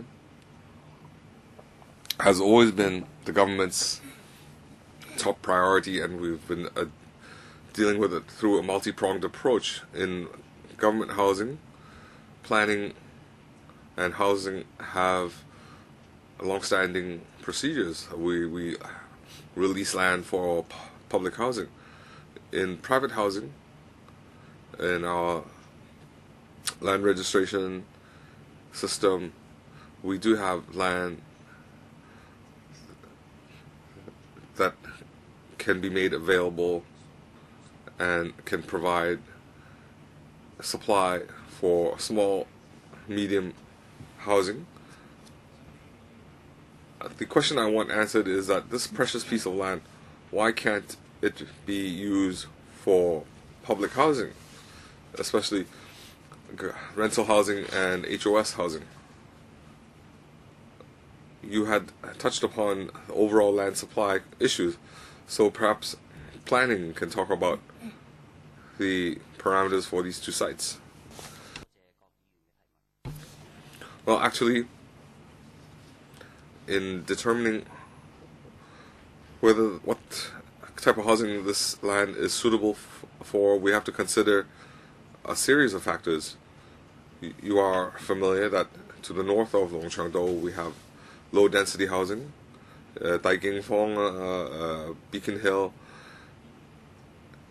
and the plot ratio is similar to what we're proposing. So under these circumstances, regarding land use, we feel it's suitable for low density units.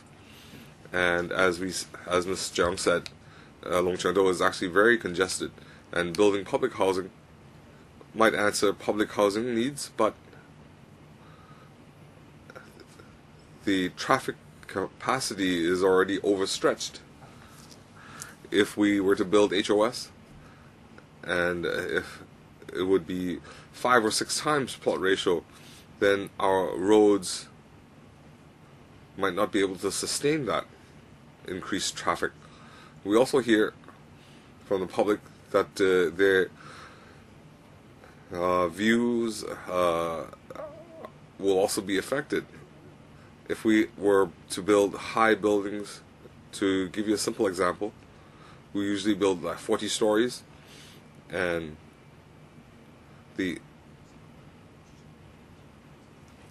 we have a chart datum height of only 150 meters, but if you were to build public housing, you would exceed this significantly. It would be, including the chart datum height, it would be some 200 meters.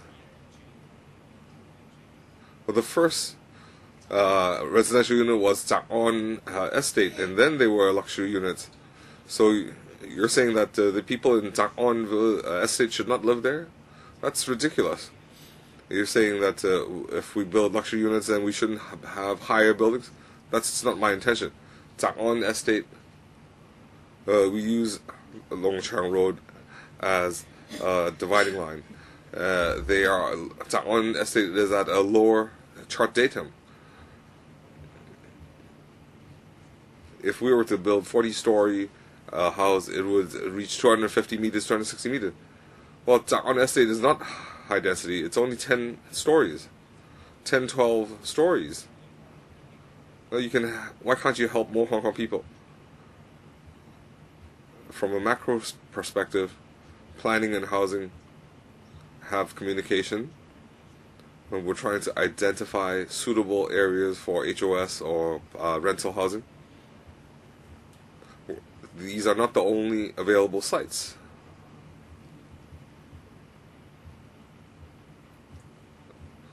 Members have questions about the density, the housing type. So I hope the government heard these opinions. Next we have Sid Ho. Thank you. Hong Kong has a housing problem.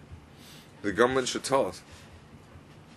Is there an undersupply of luxury housing, or do we have an undersupply for government housing? So you should tell us. What's the vacancy rate of luxury properties? We have a high level of vacancy in luxury units, and you still want to build more luxury units? Mr. Kokai wasn't even accurate. It's 740 million in infrastructure. Each family will be subsidized 1.8 million. You're saying it will affect traffic? Unless they're vacant, then they shouldn't be built in the first place. Well, if there's to be a population intake, at least there'll be 1 car per family. For PRH tenants, they take public buses, 100-odd passengers each. So I think you should meet the fundamental needs of our residents. Housing blocks should not be for speculation. Well, it doesn't mean that you have to build units each of an area of 2,000 square feet if you're not going to build high-rise buildings there. So unless more justifications are provided, I cannot support this proposal. Mr. Chairman, I'd like to thank Ms. Sito for her question. Talking about land uses and housing needs, we have to take care of the overall needs of the population. We're not saying that we do not need PRH units. We'll provide suitable land sites for the construction of PRH blocks. At the same time, it is necessary for us to take care of the private development sector. Members of the public need to change flats. Ms. Sito mentioned speculation. The administration has adopted suitable measures such as the special stamp duty and the buyer stamp duty schemes to address the issue. So we have to comprehensively take care of the needs of the residents. No doubt this will be a private development project, but we must not forget that we have to strike a balance in terms of land supply for housing. Next, Mr. Wu Chi-wai. Thank you, Mr. Chairman. We understand that this is a traditional luxury flat area. I understand that supply is short at the moment. But we are short of PRH units. We're more than happy to provide this road network to get connected to Longchang Road. Will these 2 sites be put on auction? And the land developers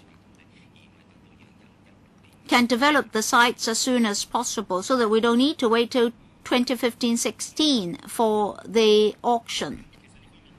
I'd like to thank the honourable member for his comments.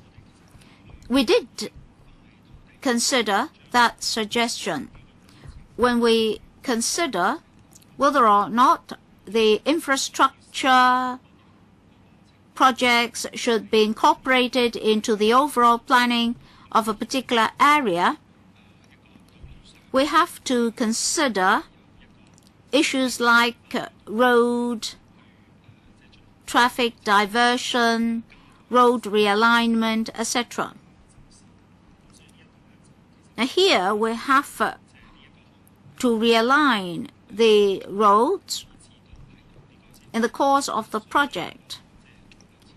Whether it should be the government or the developer doing the job, it won't make much difference in terms of timetable. We have to complete land formation first before we can give certainty to the potential bidders for the sites. That's why we propose that the government do the infrastructure. And concurrently, we have to carry out a number of tasks before we can put the sites on sale in 2015-16. Well, Mr. Chairman, I understand that for the land developers, if you can provide the sites as soon as possible, they'll be more efficient than the government. And this will prove to be an immediate improvement to land supply in the market.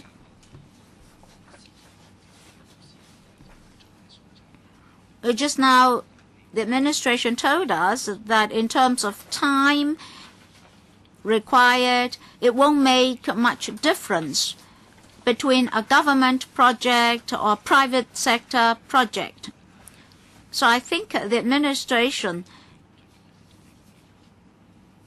should supply the sites as soon as possible. Next, Ms. Claudia Mo. Mr. Chairman, I'd like to ask a logical issue or an issue of logic here. I really can't understand this. Now, we're told that Longchang Road is very congested, and if these two land sites are to have PRH blocks, the road won't be able to cope. So it's now proposed that luxury flats should be built with a low density. But for these two roads, we need to put in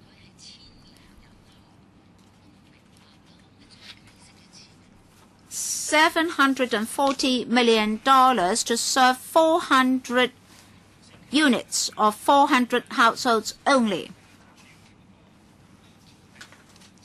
Mr. Chairman, I think this is something to do with development density rather than the housing types to be provided.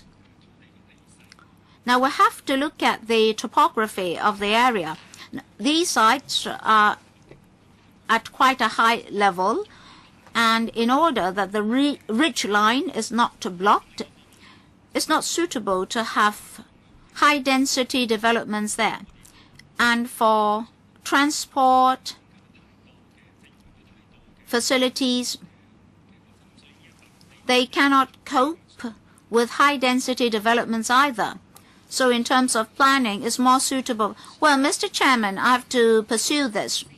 In terms of planning, if we're only talking about 400 odd households with just over 1,000 residents, why should we spend $800 million of public money on them? Is that rather ridiculous? Mr. Chairman, I think we have to note a number of aspects here. This proposed project is to allow us to have 2 more housing sites for supply to the market. So the administration has to consider ancillary infrastructure works. But in fact, for many projects, we need to spend public money on infrastructure. For these 2 sites, my understanding is that during the stage of assessment, we were given to understand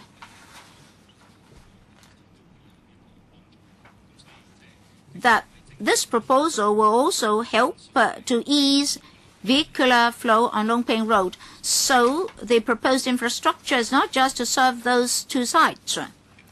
We do have a real need here. Mr. Chan Kam Lam.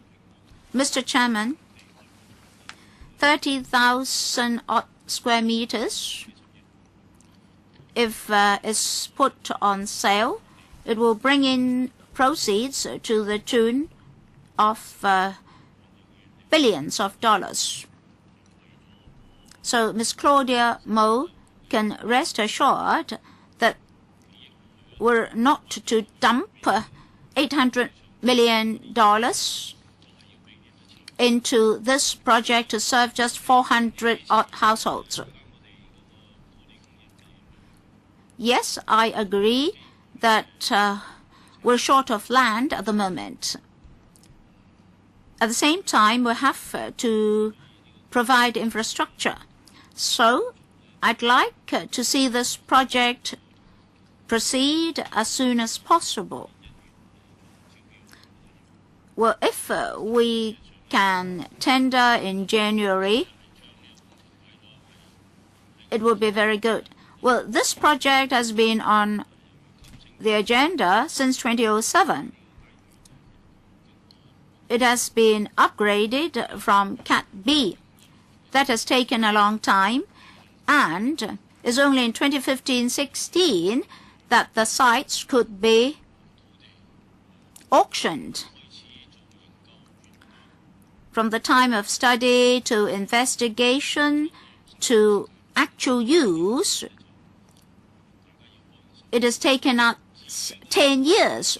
So I think councillors have to be more helpful. As for land use, we should not just examine the needs of the grassroots. In recent years, the housing need of the middle class has also been huge. So I hope that in future, if these two sites are to produce private housing units, it would be desirable. I hope that the administration won't sell the sites in 2015-16. I hope that it can advance the sales program. That is, the two sites should be included in our land reserves earlier, such that relevant developers can apply for the sites earlier. In the course of vetting, well, Mr. Chairman, you understand that vetting takes a long time. If the sites are to be sold in 2015, works can only commence in, say, 2017-18. So I hope that government departments can expedite the process. Well, I think we should conclude our discussion on this item here. Members, do you support this project such that the administration can go to the PWSC for funding? Well, I think the site should be passed to the developers as soon as possible. Dr. Kwokaki, Mr. Chairman, I've made it clear that if the two sites are only to serve so few people, it's difficult for us to accept. I think the administration should go back to see how more land can be used for public housing. The administration should take care of the needs of different strata of society. Mr. Chairman, I support Dr. Kwokaki. Yes, the middle class should be given more chances to own their homes.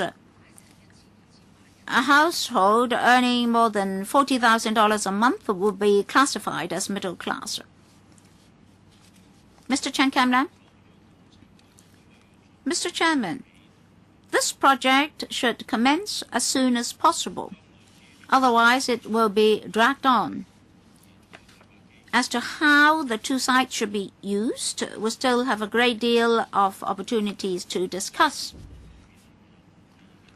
Members have different views on land use, but I hope that they will not block this particular project. The sites should be handed over to the market as early as possible so that the market will make arrangements for the sites. We should provide land as soon as possible because Hong Kong is badly in need of land. But the present proposal is to provide limited number of housing units only. I'm not blocking the project. It should proceed as soon as possible.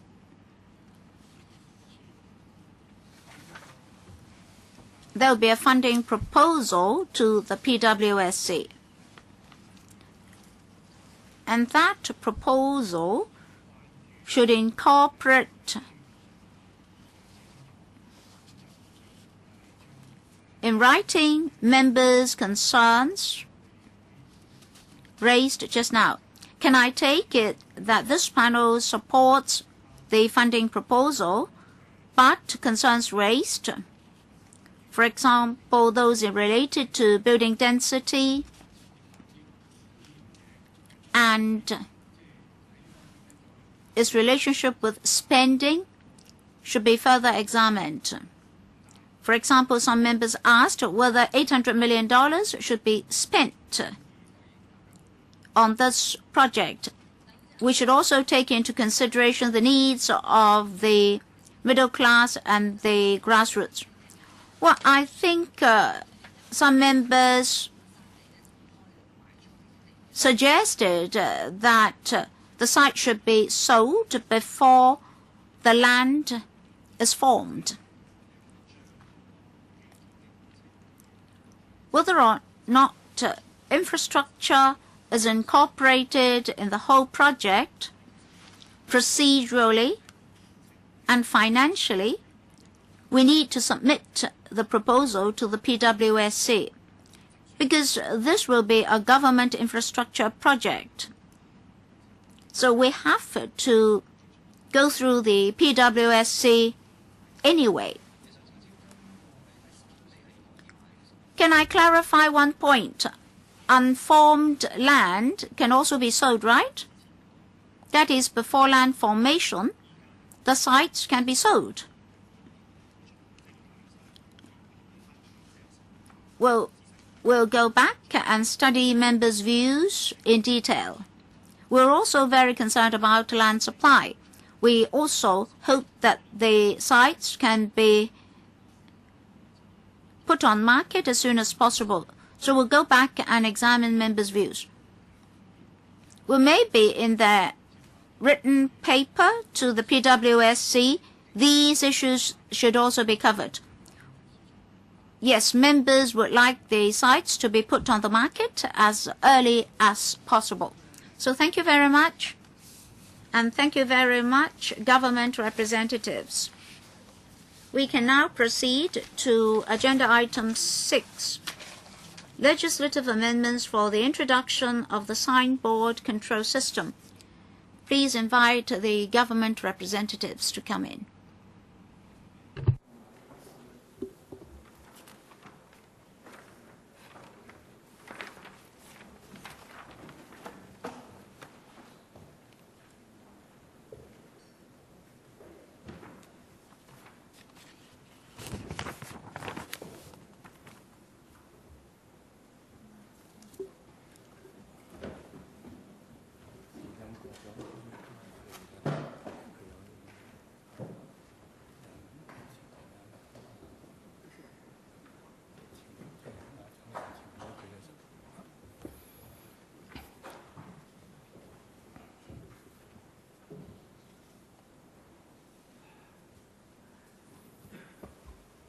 歡迎出席議會嘅政府代表。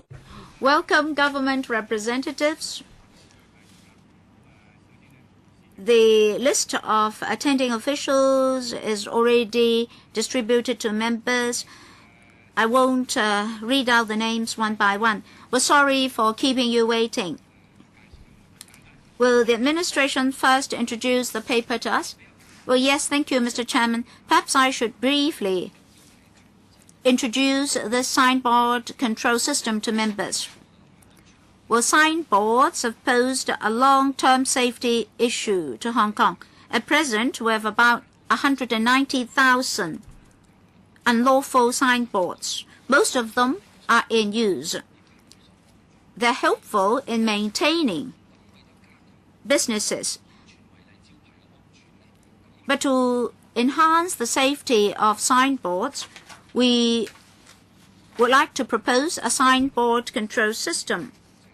We understand that the minor works control system, MWCS, was introduced in 2012. Smaller signboards have been incorporated into this MWCS scheme. At that time, an inspection regime was also introduced for smaller installations like supporting frames for air conditioners, drying racks, small canopies, etc. So long as requirements are met, they can be kept. Now we would like to extend the system to certain unlawful signboards. Maybe I should briefly say this. After the 31st of December 2010, we had an MWCS to regulate the erection of unlawful signboards. But we have to proceed to regulate the 190,000 unlawful signboards. And we would like to put that under the inspection scheme of the MWCS. As I said, smaller UBWs erected before the 31st of December 2010, like supporting frames for air conditioners, drying racks, and small canopies, if they meet statutory requirements, the Buildings Department will not issue demolition orders or advisories. Under the proposed regulation system, will allow existing signboards to remain subject to the safety checks by professionals after necessary enhancement is done. For signboards not covered by the scheme, the Buildings Department will take suitable enforcement action. To make sure that these signboards are small and pose lower risk, we have proposed the relevant restrictions on dimensions, and they would be in line with the requirements for minor household installations. We propose that the new system would apply to signboards already installed before a certain date. And the new rule would apply after that date. We are going to submit the subsidiary legislation later to this council. We hope the new measure can be implemented within this year. So that's so much for the introduction. We are happy to take questions. We have 9 members who would like to raise questions. To better manage time, I'll give each member 3 minutes. Please be as succinct as you can. The 3 minutes will cover both questions and answers. The first one, Mr. Wong Kok-heng. Thank you, Chairman. Unauthorized signboards present a deteriorating problem. In Causeway Bay, you can see a signboard straddling from this side of the road to the other. They are so densely packed. If there's a fire, I can imagine that the fire engines will not be able to extend their ladder up there to save people or to put out a fire. So you're now going to amend the legislation. Is this rather late? Of course, I'm going to support your amendments, but there are so many existing unauthorized signboards. Have you registered or recorded all such signboards in your computer system? Because in the last term, I proposed this registration or record keeping. According to Mrs. Carrie Lam,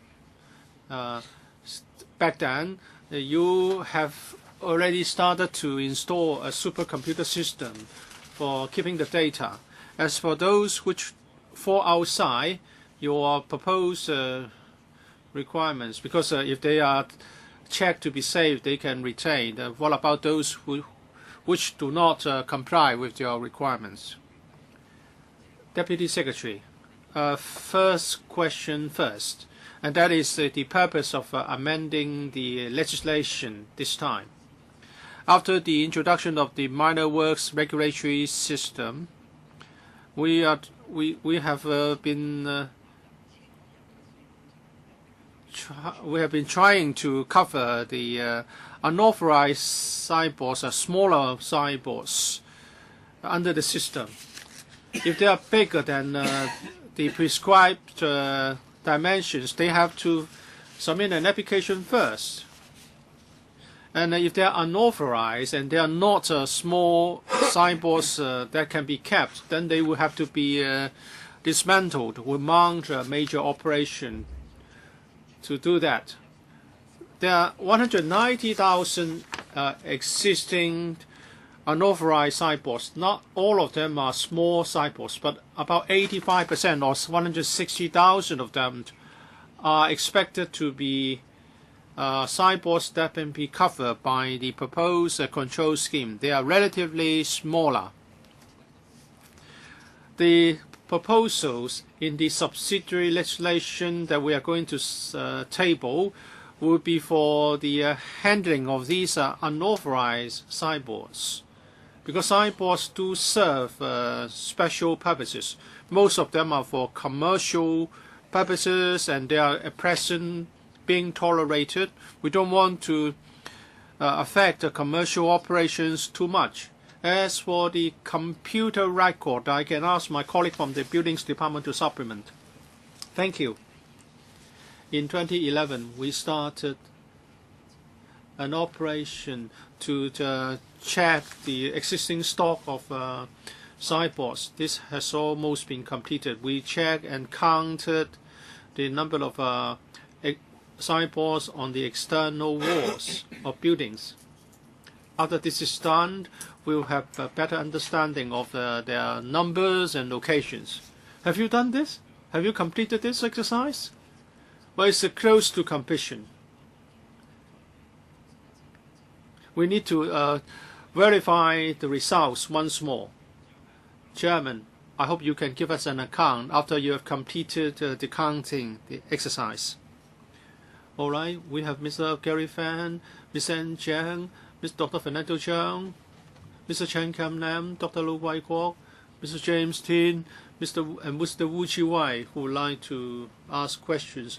Mr. Gary Fan, concerning the proposed regulation of signboards by the government, well, I have grave reservations, because the outcome may be counterproductive. There are 190,000 signboards which the government consider to be posing some risk. But here, through a registration system, you just want to defer the time for enforcement action. You are not doing enough to regulate such signboards. You should increase your manpower, because in the past, for a long time, there were so many unauthorized signboards which should be demolished. You should step up your efforts to take them down instead of postponing your action. This is not the right way forward. Now you have some potential risk posed by these signboards to pedestrians. Is it because of lack of manpower or resources? Can you ask for deposit to be paid by the commercial entities, so that you can set up a dedicated fund to tackle the problem, instead of putting the safety of pedestrians secondary to commercial interests? And there's also a growing problem of having bigger and bigger signboards. Well, the old signboards seem to create a special citygate for Hong Kong, but now we have an additional problem of light pollution. Now, through the registration system, you are going to postponing your enforcement action. So in a way, you are trying to legalize such an unauthorized signboards. This is not the right way forward. Deputy Secretary, thank you, Mr. Fan, for your comments. Perhaps I should clarify a few points here. The signboard regulation or scheme, signboard control scheme is, in our view, a pragmatic way forward. We take enforcement action all the time, and there are major operations. From 2006 to 2011, in the 6-year period, the Buildings Department issued altogether 10,900 demolition notices, and altogether we demolished 18,200 abandoned or dangerous signboards. The Buildings Department have been doing this all along, and they always carry out a risk assessment. Those presenting relatively higher risk will be tackled first. So in the past 6 years, some 18,000 signboards were demolished. These were the relatively more dangerous signboards. I talk about 190,000 unauthorized signboards. Most of them do not present imminent danger, and the Buildings Department knows the situation well. Well, you are doing it very slowly, and you are encouraging commercial entities to continue to build unauthorized signboards, because if it's not 10,000, you prosecute 18,000. You won't have 190,000 unauthorized signboards to deal with now. That's my concern. Ms. Ann Chang. I support further action be taken to regulate such signboards. During the elections, you know that there are candidates erecting big signboards. So such a signboard should be further regulated. You are going to ask the 190,000 unauthorized signboards to get registered. So what are you going to do with the 190,000 signboards? You want them to be registered, and then are you going to ask them to be checked every 5 years? Would the checks be carried out by the qualified checkers, and how many of them are there? As for new signboards, prior application is required. And what about construction? Would it be carried out by qualified builders? We should clarify the requirements. I don't want to see a situation whereby the application would take a long time to get approval. So we need to clarify the rules. Deputy Secretary, thank you, Ms. Zhang, for your question. We have the minor works regulatory system. The purpose is to simplify the application procedure for erecting signboards. For bigger signboards, under the existing law, they have to submit a plan, a building plan. But before or after the introduction of the minor works scheme at the end of 2011, for minor works, they can get a minor works contractor to get things done, and then the report can be submitted to the Buildings Department. So the procedure has been streamlined since then. The current exercise is to tackle existing signboards. Ms. Zhang asked whether there are sufficient people to do this. Well, in the market, we have some 7,000 minor works contractors and companies. So there will be sufficient numbers to satisfy the need. Dr. Fernando Jiang, can I follow up one further question? I still have some time left. I want to know this. There are many old buildings. On the external wall, there are old and abandoned signboards. Do you have the power to take down all those abandoned signboards? I would like to defer to my colleagues from the BD. According to the Public Health and Municipal Services Ordinance, CAP 132, we have the power to take action against abandoned signboards. We can take them down. Ms. Sitho, I'm worried. When you have this commencement date, some people would try to rush to get more erected before the deadline. We know that there are big signboards which were found to be unauthorized in the past, and those residents complained to the Buildings Department while the construction was being done, and but to no avail. And now we have these unauthorized signboards that we need to tackle. A member asked just a moment ago about the manpower you have. This is a very pertinent question because you need to tackle and handle complaints against signboards being constructed so that you don't have to deal with completed ones later. Do you have any express complaint handling system? Because in the past, people wanted to complain to stop the construction of unauthorized signboards, and they could not do it. And you are not talking about small signboards, 20 square meters, 13 feet by 16 feet. If it's extending towards the other side of the road, it can reach the building opposite yours. Look at those outside or near Times Square. So when you look at the signboard applications, you should not just look at safety. You should also consider ventilation and light pollution, because the signboard cannot illuminate itself. They will install lightings. So there should be a number of requirements, a number of perspectives. You shouldn't just look at the risk posed by the signboard if it falls onto the street. I'll tackle the second question first. And what are we going to do with signboards being constructed?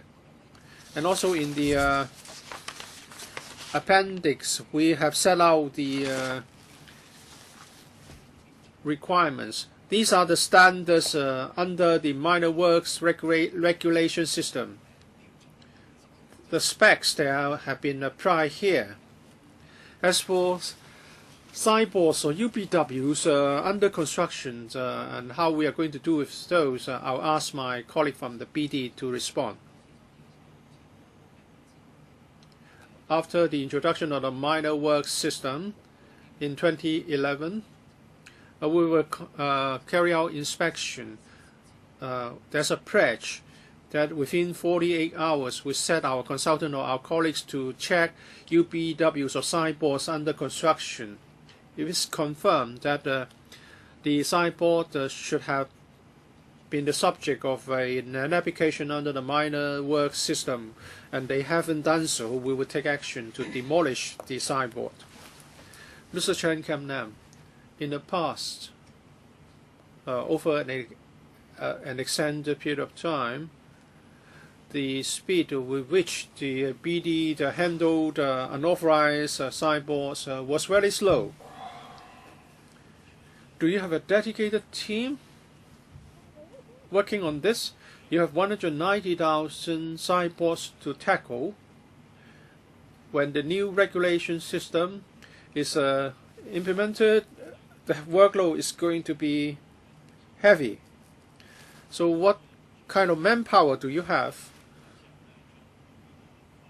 We don't want to have new law enacted and then we can only regulate things very slowly.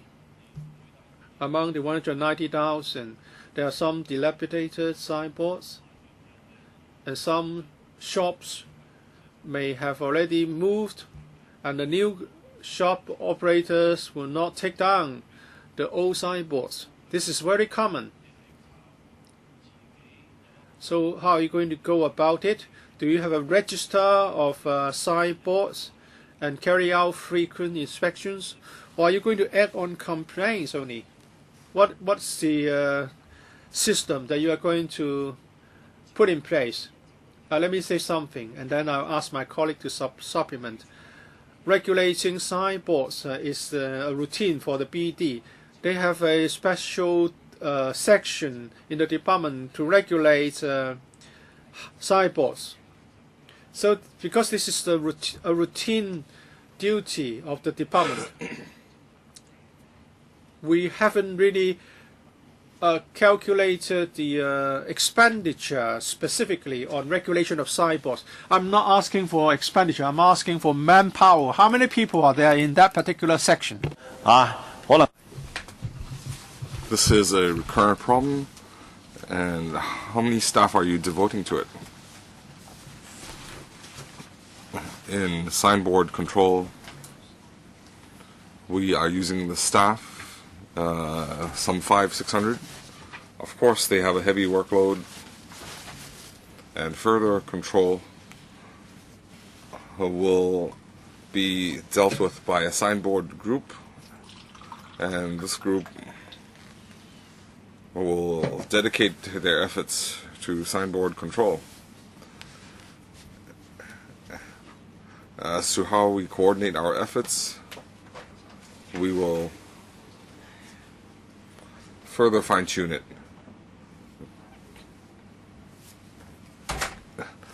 We won't be able to devote. We won't be delegating all the workload to just the 20 staff. Well, my question is related. Besides staff, I also want to. I would like to know these 190,000 illegal signboards under your registration system and auditing and law enforcement. This is very complicated work. You need to identify the builder of this illegal signboard. You will also need to urge the property owners to conform. You might also use public funds to dismantle illegal signboards. So the public would have expectations that these 190,000 illegal signboards, how long will it take you to deal with them? Thank you, Mr. Lowe, for your question. You are right. 190,000 existing illegal signboards is a huge number. To deal with them is very complex. So we have not set a timetable. So given our resources, we will deal with it as soon as possible. That's all I can say at this point.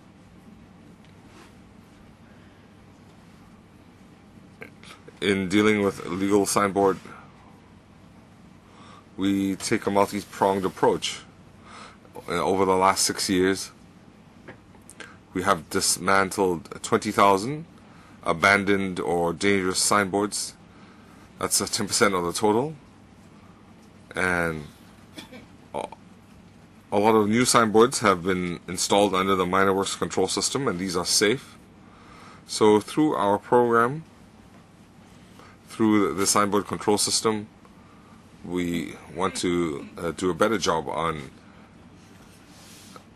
the control of signboards. So would you have a categorization of the signboards? Some could be improved, some have to be dismantled. I'm not saying that you have to come up with a precise timetable. Well, you only were able to deal with 20,000 over the last 6 years. So, yes, we'll go back and study that.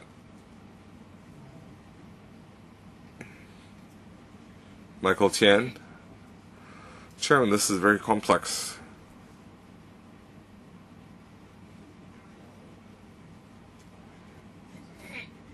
Large signboards and small signboards that don't need application. You have new and old applications.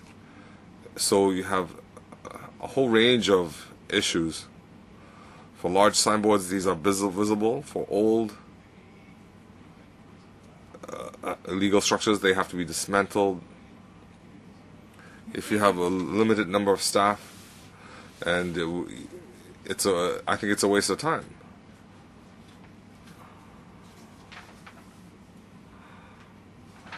I'm in retail, you have to rely on the market force. There is a certain law. You only have a year or 6 months. If you don't dismantle, there would be a fine. You need the market to take the initiative. If we rely on the government, it's going to take forever. If we don't have a deadline with fines and penalties, then how are you going to differentiate the new and old signboards? Next year I can build a new signboard. You have to have a deadline. You need to have penalties. Second, for authorized building works, how can you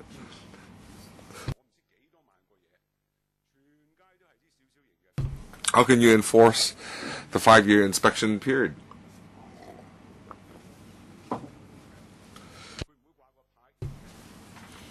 The signboard has no way of identifying itself as having gone through an inspection. So these are all good ideas, but how are you going to implement them? Unless you conduct random inspections. But how can you tell whether it's been installed for 5 or 10 years? And what if the owner says it was installed the day before? I have no idea how you're going to implement all of this. You have a 3-step program, identifying the retailer, the rent controller, the property owner. Most of the times, the owners don't know what's going on. The retailer might have been gone bankrupt. So do owners have to pay for the dismantling?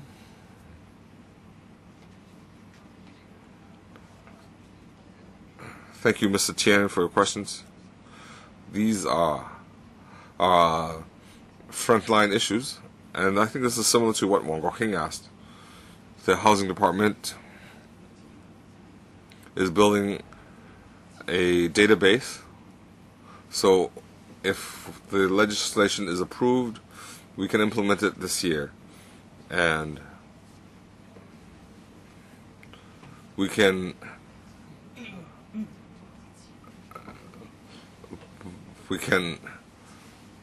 ensure the program is on track.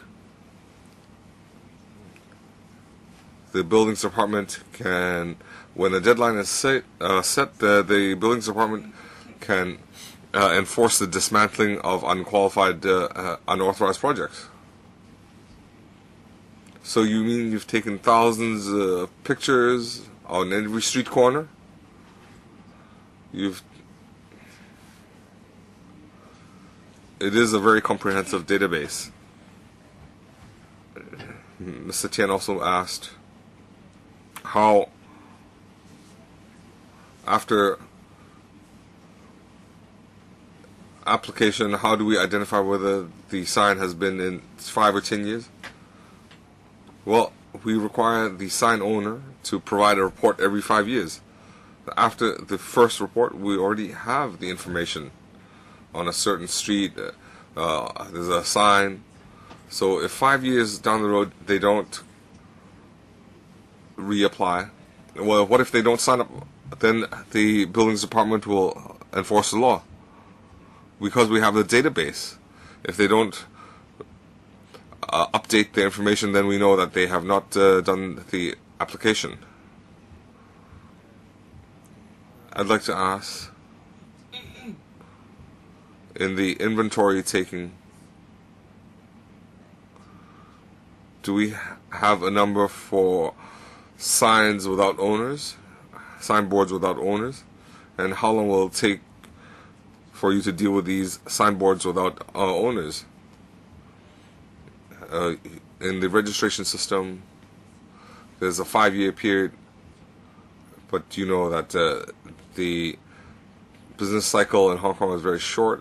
The companies might go belly up in 1 or 2 years. So how will you follow up? You follow up the new signboard, or I would like to understand the details. The third question, according to this, There is a retrospective application for minor signs, but it won't apply to large signs. So, do you have any forecasts how long it will take to deal with large signboards? My colleagues from buildings can respond. In the inventory taking, we just look at the exterior of the sign. We have not identified the owner or whether it's an abandoned signboard. When we have the location and size of all signboards, we will further fine-tune our dismantling policy. In our review, we forecast some 85% of signs can qualify for our system. That is, some 15% will have exceeded the size controls, and in our later dismantling phase, we'll have to dismantle them. We look at the structure of the signboard, its support structure, and so on. And as members said, when a company changes, the contents of the sign can change, but if the structure has changed, we'll still treat it as an old structure. Let's say I'm a new company and I use the old signboard structure. I still have to register. If the size complies with our control system, they need to make an application. The buildings department should follow up with the abandoned signs.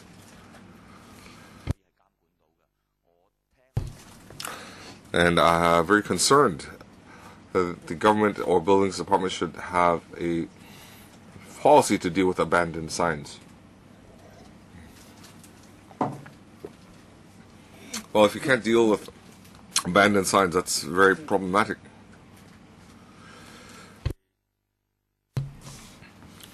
There's a signboard standing there. The owner has disappeared. But if you don't resolve this problem,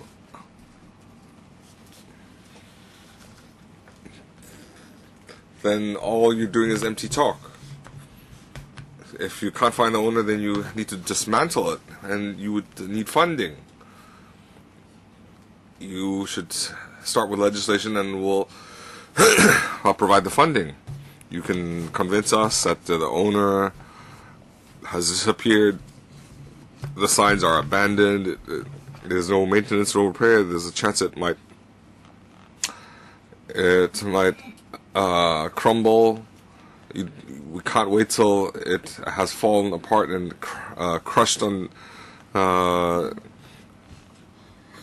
and crushed the pedestrians.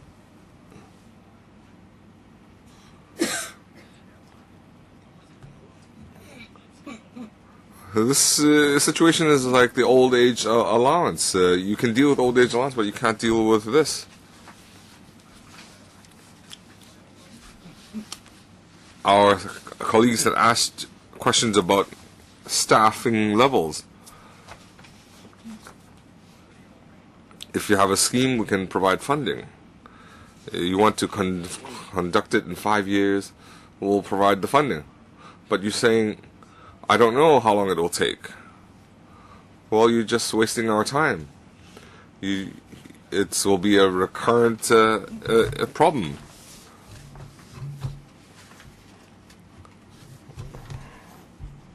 You're just talking about a database and size, location, dimension, information in the database. In the 190,000, which are the urgent cases? If you don't have urgent cases, it's not You're always talking about not having enough job opportunities for minor work, so you should jump on this opportunity. I support you on this occasion. Everybody says I'm against the government, but the government needs to take up its responsibilities. And on staff recruitment, there should be some methodology. You say if you can't find the owner, you have to find. If you can't find the sign owner, you have to find the property owner. So you might not be able to find the owner. You don't know when the sign was built. The sign might be from the second floor to the fifth floor, and nobody would claim responsibility. And you need to find the property owner. And then you should use public funds to dismantle it. Otherwise, we'll never be able to clear these outstanding cases, these outstanding files. They will consider James Toe.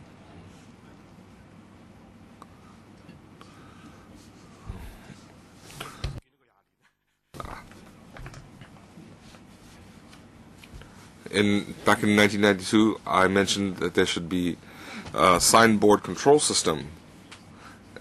Finally, we see some progress after 2 decades. They need to do it step by step. I think once we have a system, the government can deal with it step by step. But unfortunately, we have a lot of things on our agenda because CE has problems with illegal structures, the officials have problems with the illegal structures, and everything is being done at the same time. But we should have a priority, and it should be dealt with in a proper order. I think, first of all, we should report abandoned signs, and the abandoned signs have to be dilapidated, in a state of disrepair, they're about to crumble. These have to be urgent cases. You have to recruit a consultant and inspect these signs street by street. Are they just going to take pictures, or can they identify the dilapidated signs? Your focus is on big, dangerous signs. That should be the highest priority. If you allow them to, if you allow self-regulation or application, you should not allow the dangerous signs to fall. If what you can do can reduce the risk, then I'm confident the inspection schemes and whatnot can succeed. The consultant is already doing a comprehensive job, so how many dangerous signs do we have? How long will it take to deal with them? Okay, buildings can respond. In dealing with abandoned signs, we have the consultants.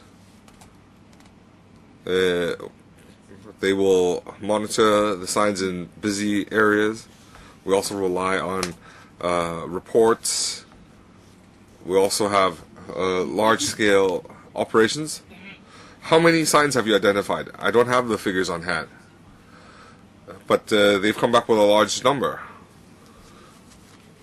Is it because it wasn't included in the charter? We included, we required the consultant to inspect abandoned signs. Well, how come you don't have a figure then? Do we have figures? It's included, but they don't need to report. So how can you identify them?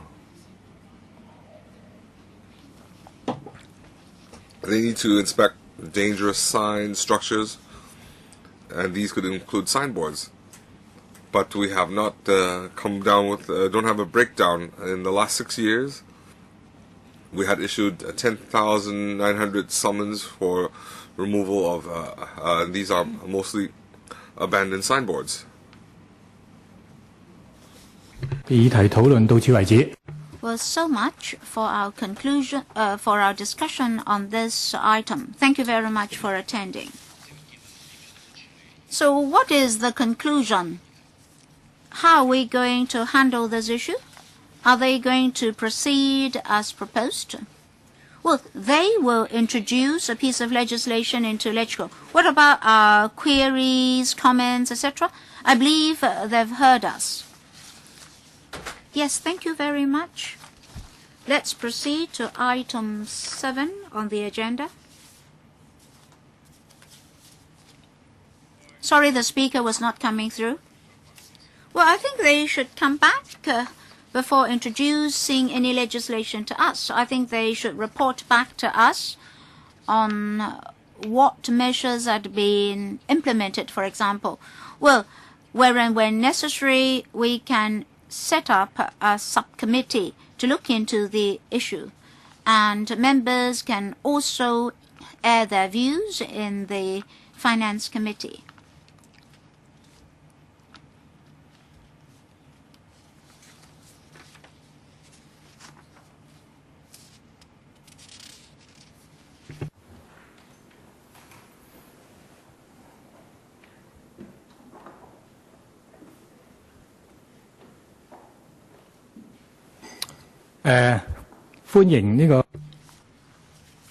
I'd like to welcome the government representatives for this item.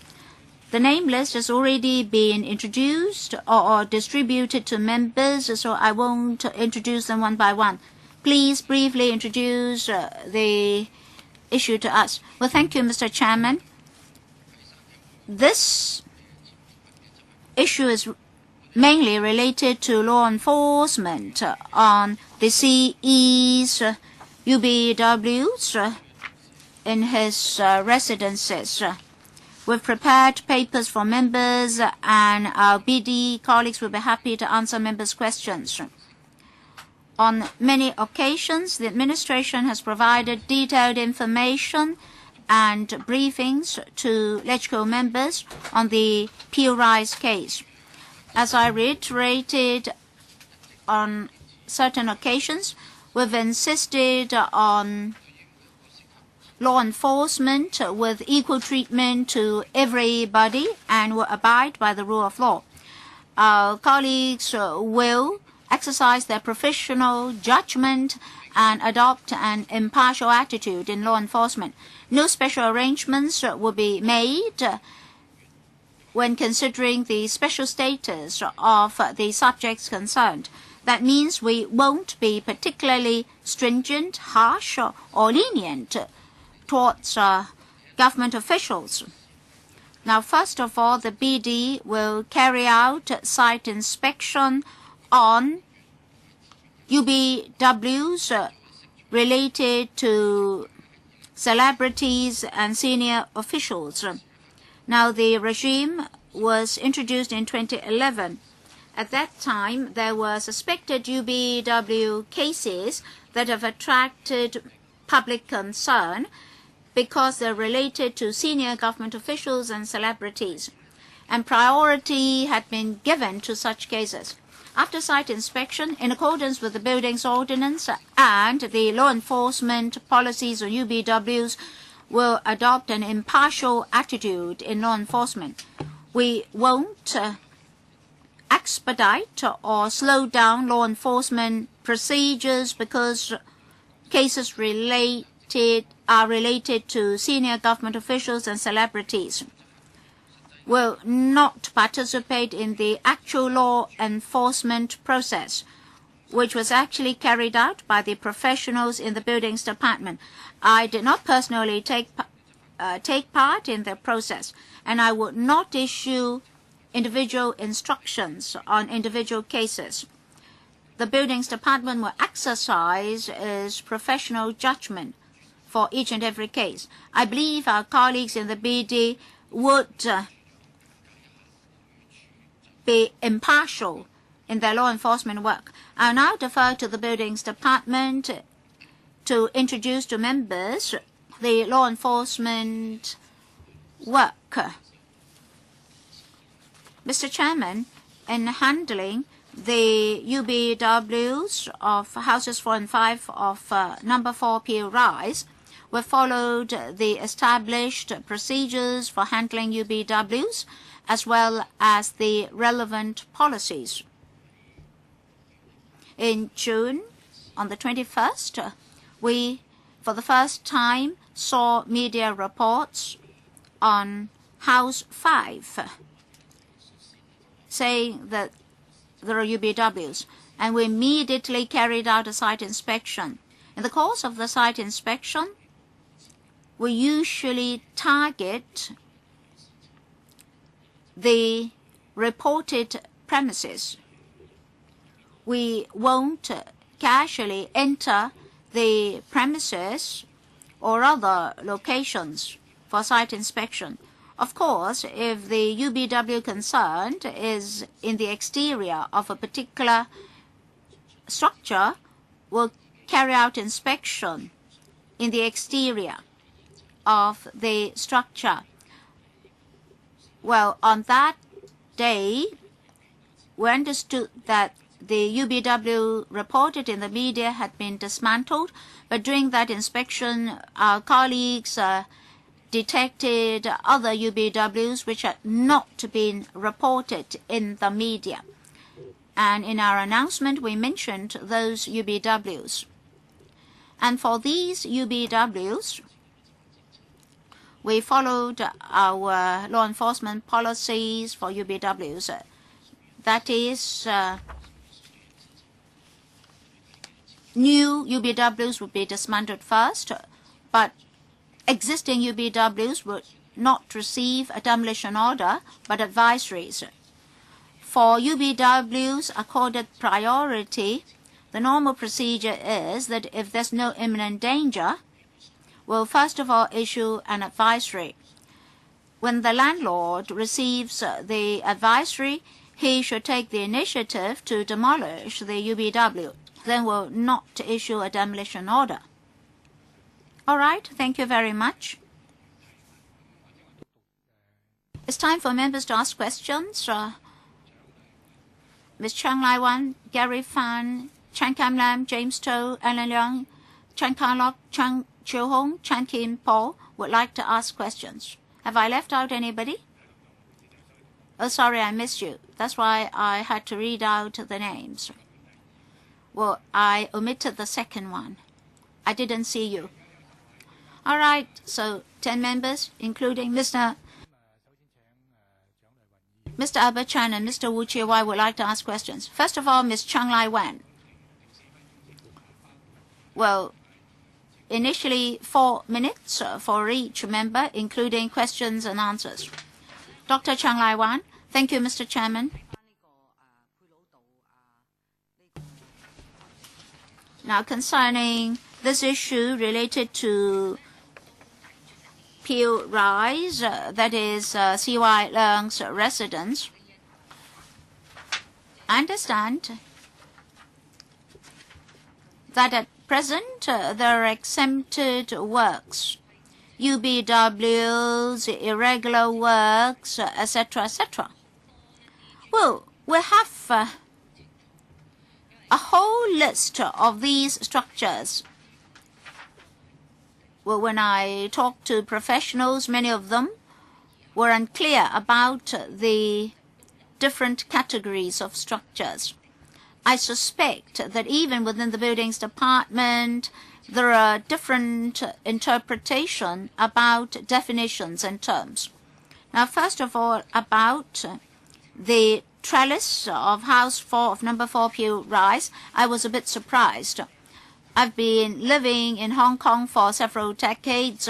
That was the first time I heard that a trellis had to be dismantled. And then I learned that the trellis was on government land and so had to be demolished. I mean, in another case. But then for a trellis on a private lot. That's the first time I heard about demolition. And that's in C.Y. Leung's residence. Now, the trellis was actually a defined structure in the law, and you actually targeted C.Y. Leung. There are so many trellises in the new territories for the growing of melons, etc., etc. Why didn't you demolish them? Director? Well, Mr. Chairman, what is a UBW? It's very clear in the Buildings Ordinance that any structure that breaches the Buildings Ordinance should be classified as an unauthorized building works. So we call them UBWs in short. In the Buildings Ordinance, it is stipulated that if a structure is indoor and has nothing to do with the structure of the premises, then the structure will be exempted. That means if other rules and regulations are not breached, then the structure is not a UBW. And then for unauthorized works and structures, we do have a law enforcement policy, and we have set priorities for them. We mainly target hazardous and serious unauthorized structures. And for those with a lower degree of hazard or the severity of the works is lower, then we'll accord a lower priority. For example, amenity features, canopies, trellis, and so forth. If a trellis is an amenity feature, if it is just a small one, it may be accorded a lower priority. The trellis must not have a cover if it is to be treated as an amenity feature. That is, the structure is purely for the growing of plants. For peel rice, for the peel rice case, the trellis was not just a trellis. It does not suit the definition of an amenity feature. It had a cover. It was a structure. It's not because it is on government land or indoor. Now, the structure was outdoor. It was not indoor. It was not an amenity feature either. So, according to our definition, it should be eradicated with priority. Mr. Albert Chan? Well, Mr. Chairman, just now the Secretary's opening remarks are full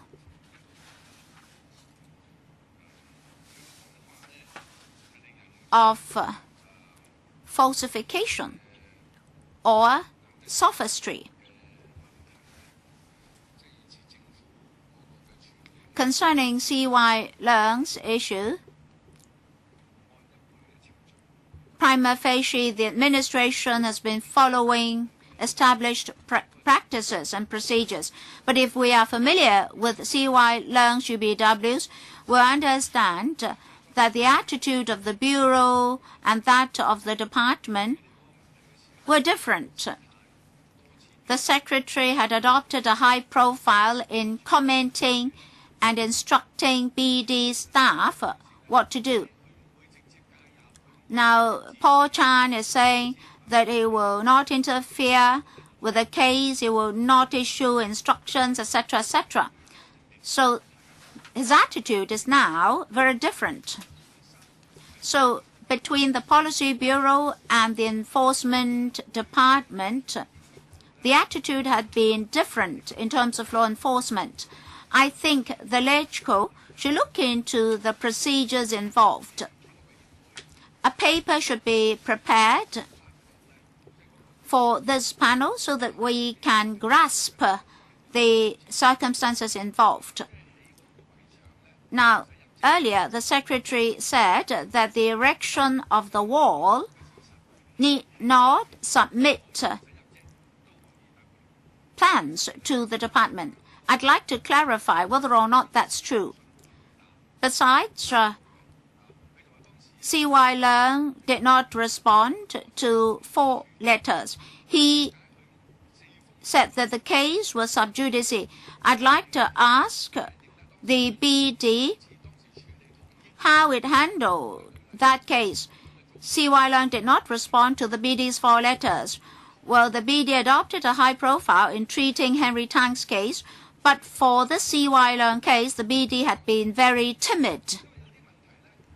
It tried to cover up for C.Y. Leung. Well, the UBWs were uncovered, but when were they uncovered is not clear. So the BD should prepare a report for us to allow the panel to know the facts and to monitor the sophistry involved in the whole process.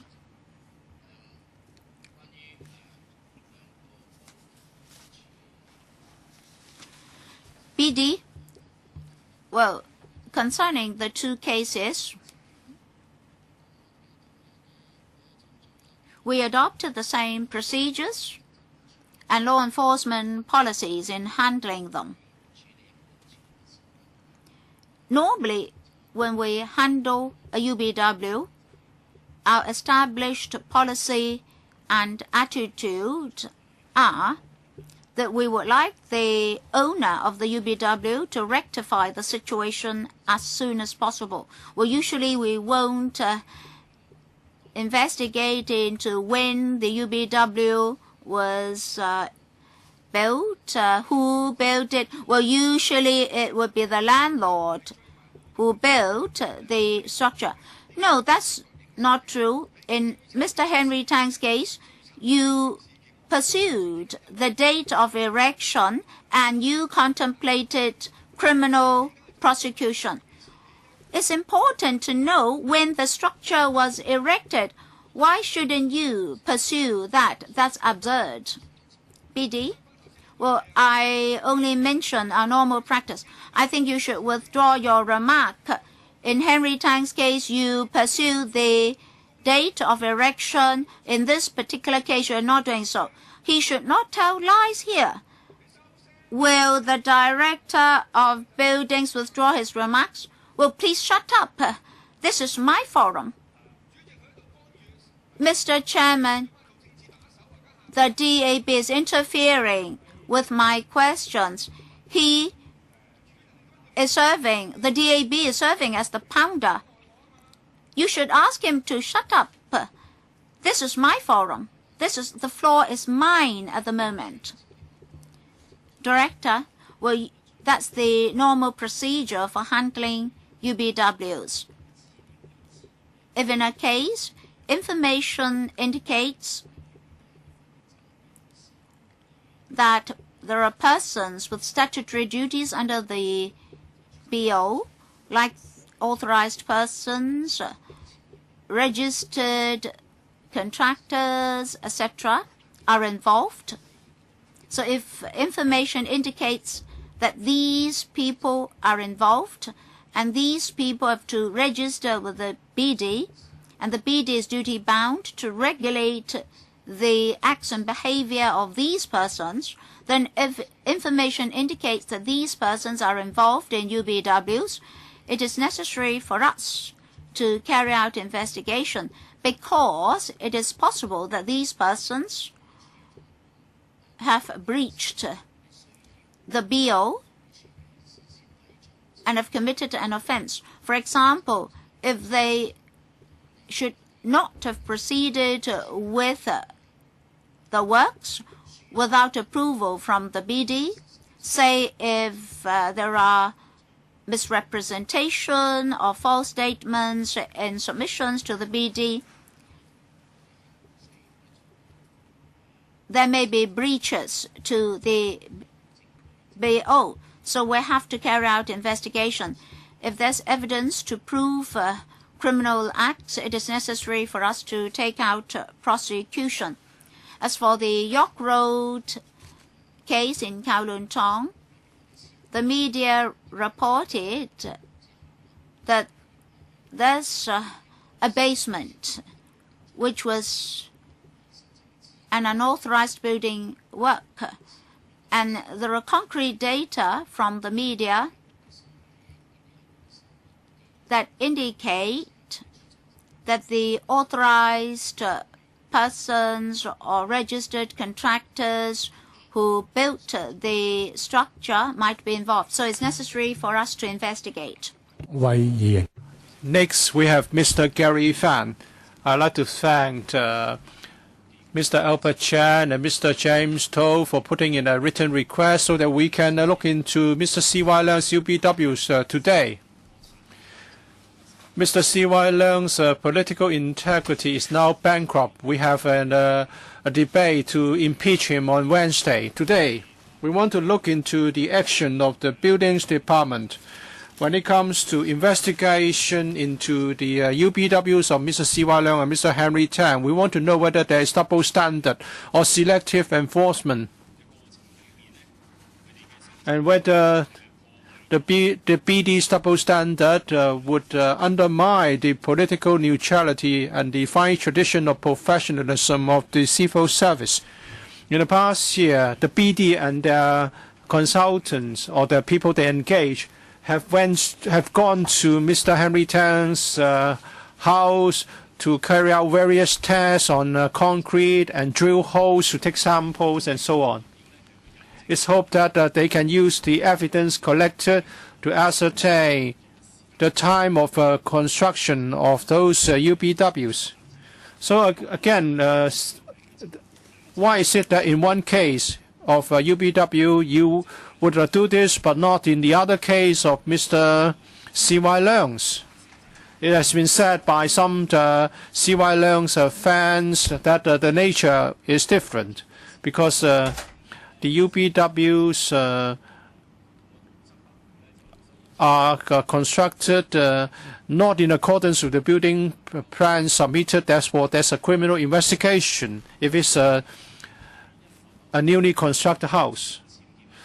So can you explain why in the case of Mr. C.Y. Leung's house, you did not conduct a criminal investigation, although the UBWs were already there? What is your criteria for conducting criminal investigations over the years? How many such investigations have been conducted by you? As Ms. Jiang put it, there are so many UBWs in Hong Kong. Do you have sufficient manpower and resources to carry out necessary criminal investigations? Why is it that we have double standard here and selective enforcement as well? Please switch on of mic. Please give my time back. Well, Ms. Gary Fan said there are a lot of UBWs in luxuries residential developments. I didn't say that. I want to clarify this. Director,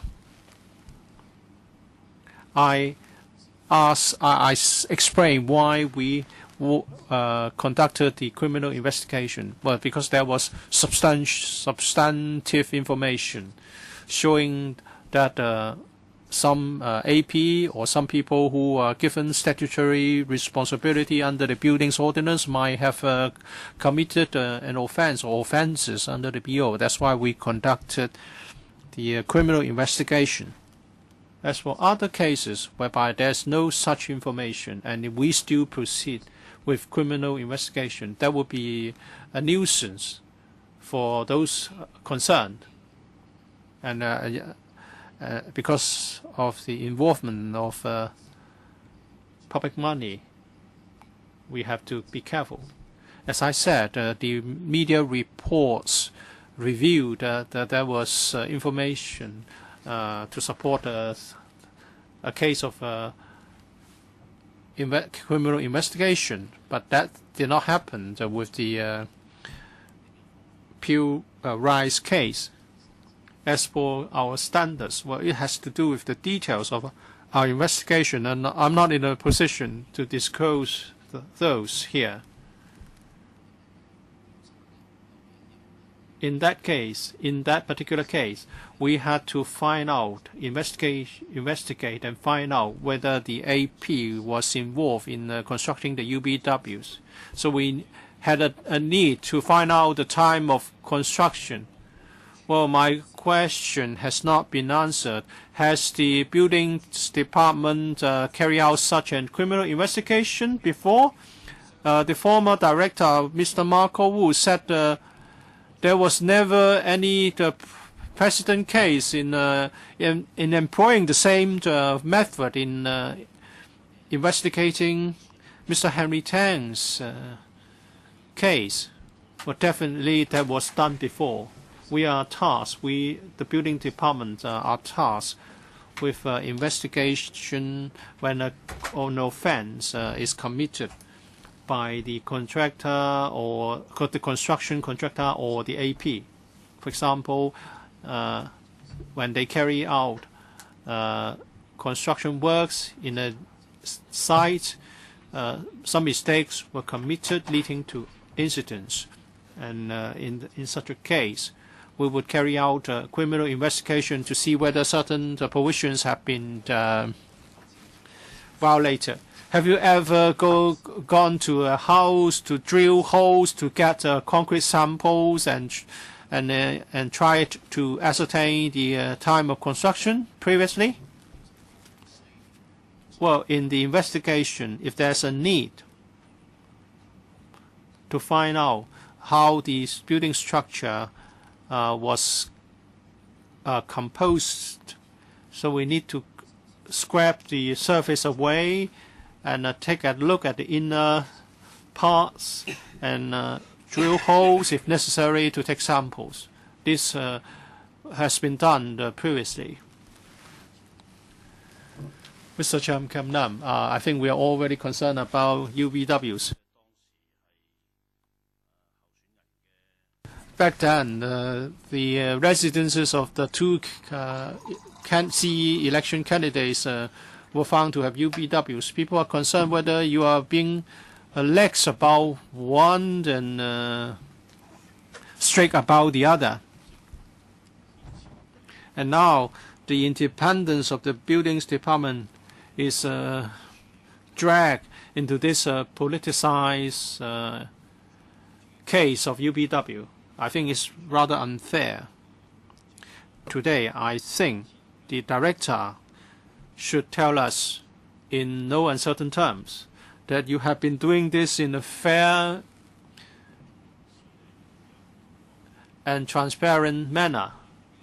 Because people have this impression that you are very lenient towards the CE and you are very strict about the other candidate who lost in the election.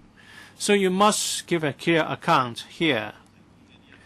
From the paper given us and the facts set out in the paper,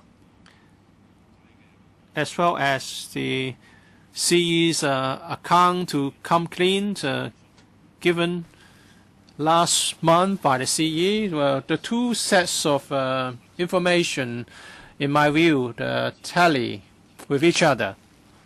Mr. Henry Tang has said that you spent quite a long time in your investigations and the case was still not completed.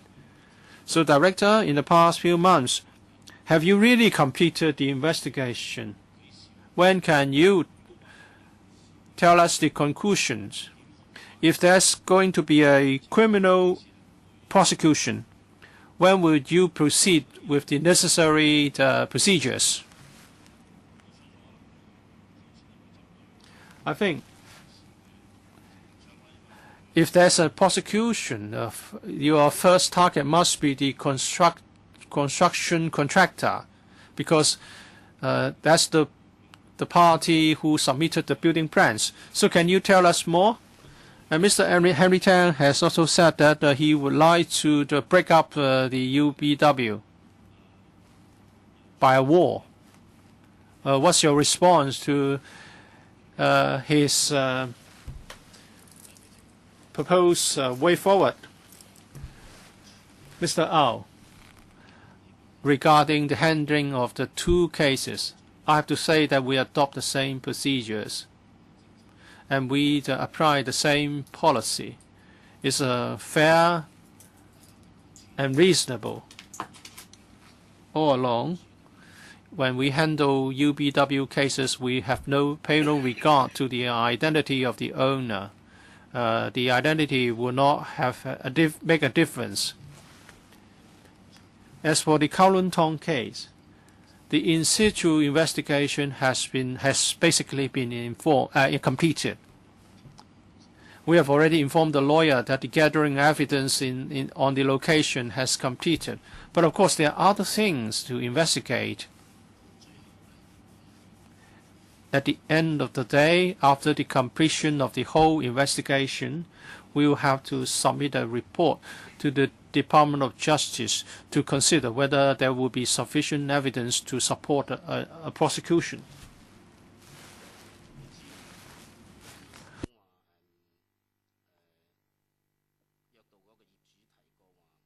The owner of the York Road house indicated that in relation to his UBW, he would propose using a wall to break it up as a remedial work. Let me say this, for the unauthorized underground UBW, underground space, we will only accept propose remedial action that would seal up the entire underground space so that no more entry is possible. And secondly, when the entrance is reopened, we'll have to make it very difficult for people to try to do this, to reopen the entrance. So using a brick wall to conceal the entrance to this underground space is not something we can accept as remedial work. Mr. James Toh, let me follow up on this point. If this is what you say, therefore CY Leung's house, is it really true that what he has to do is to just build a brick wall without any resealing? As for the Pew Rise case, it's also an underground space. So equally, if it's just the sealing up of the entrance is not an acceptable remedial work. You talk about that it would be very difficult to reinstate the space. What do you mean? So it's not necessary to do resealing. So what are the precedent cases? I'm not talking about these two cases. What about past cases involving such a space? What would have been required? Well, refueling is, of course, the simplest way. Otherwise, they can build some supporting frames so that the space there cannot be easily utilized. In some new buildings, because of the topography, there may be some underground space, and we would ask them to fill it with earth or to build horizontal and vertical frames or slanting frames so that the space cannot be utilized. I hope the government can supplement. I don't need to know the exact locations. I have to talk about.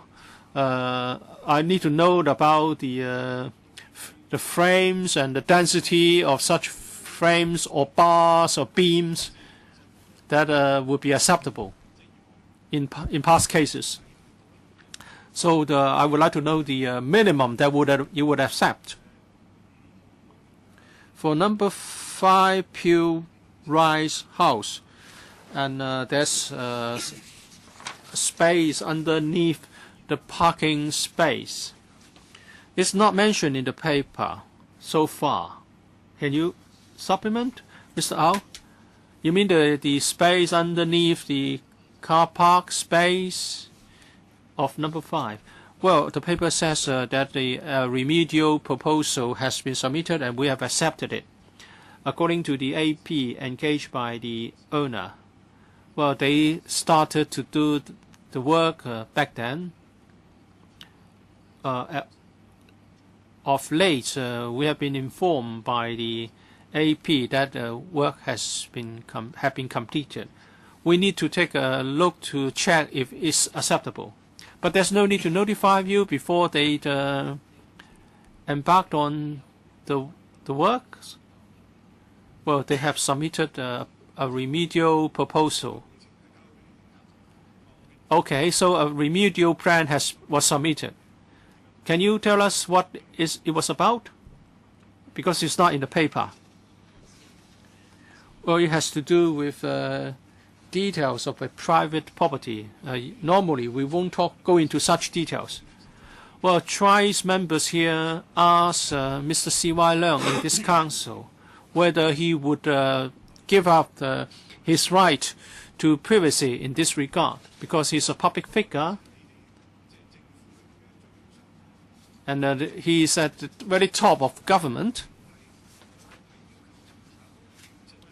I don't know where I should take my request to. Say, sometimes the Hong Kong MA will ask a bank to give up its right to the privacy or confidentiality, and the information can therefore be provided to us. So are you willing to seek the consent of the relevant parties so that you can give us the information, because this is a matter of public concern. People are concerned whether this is transparent and fair and open.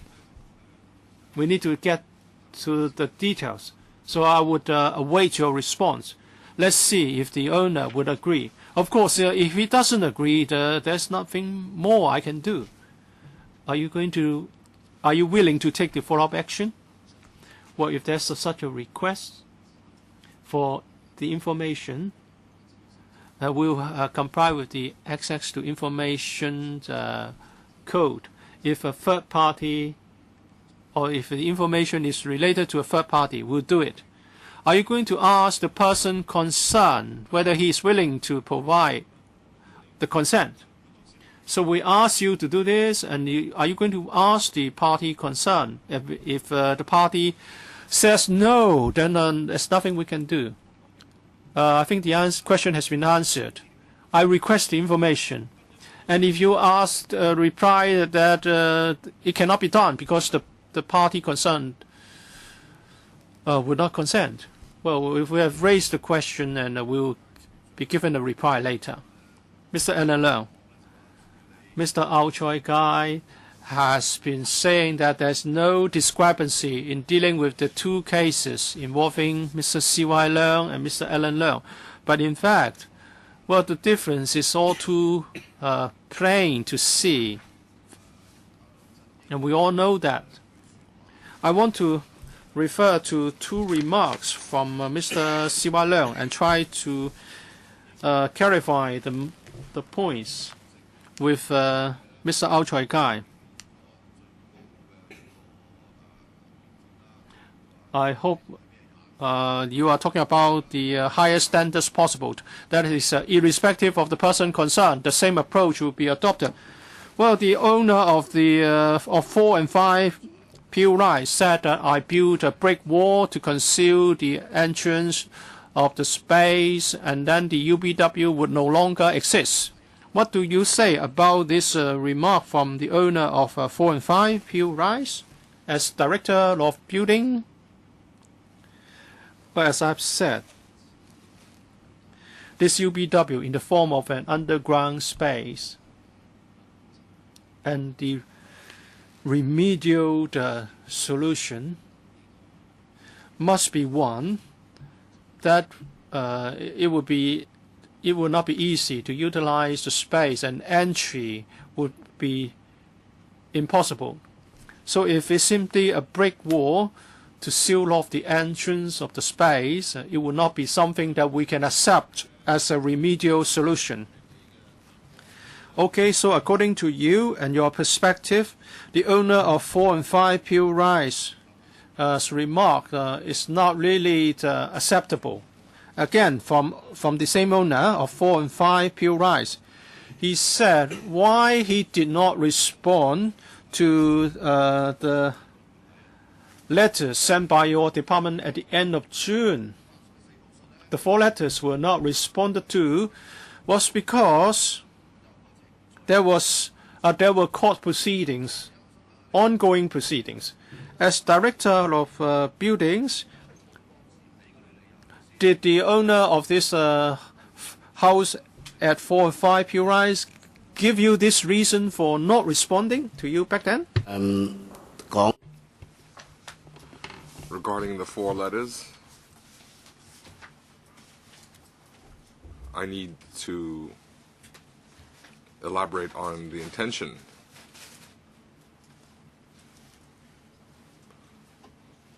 When we received media report and media inquiry regarding a suspected servant's room, unauthorized servant's room in house number 4, we therefore conducted investigation whether there was such an unauthorized building work. At the site, we did not find this unauthorized servant room,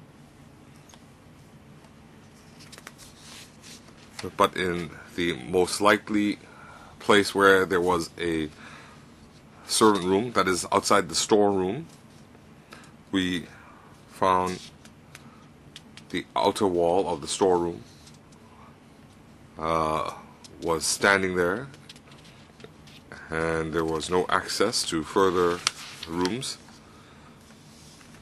We found that the outer wall of the storeroom,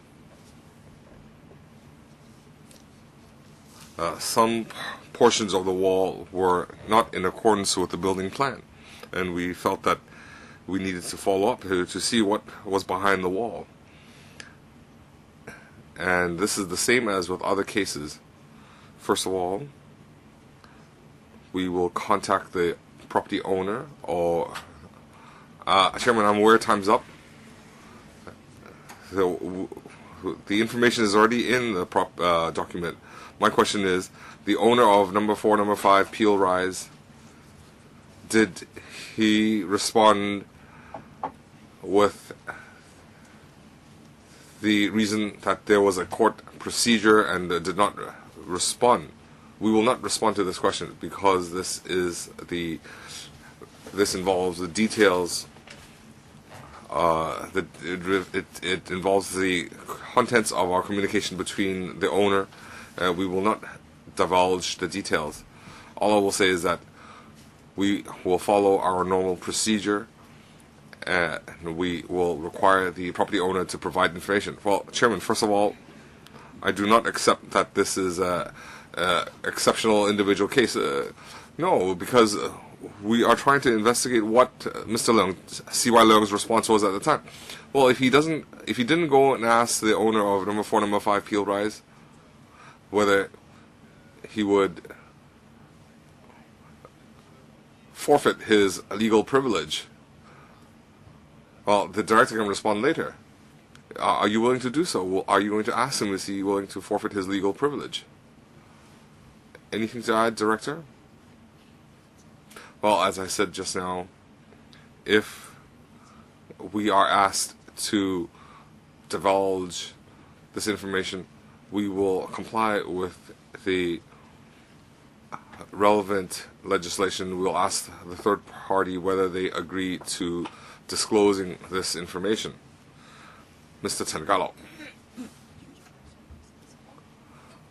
Well, the director would like us to drop this line of questioning, but in fact, we will follow up to the end. We want to see what communication transpired between the department and the property owner. The government's response is that according to the information disclosure policy, they had complied with this policy. But this is a matter of public interest. You should disclose all this information and communications. The CE, Mr. C.Y. Leung, keeps saying that he will respond honestly if the director asks him directly, well, it's his own decision. Well, I would like to follow up on these 4 letters.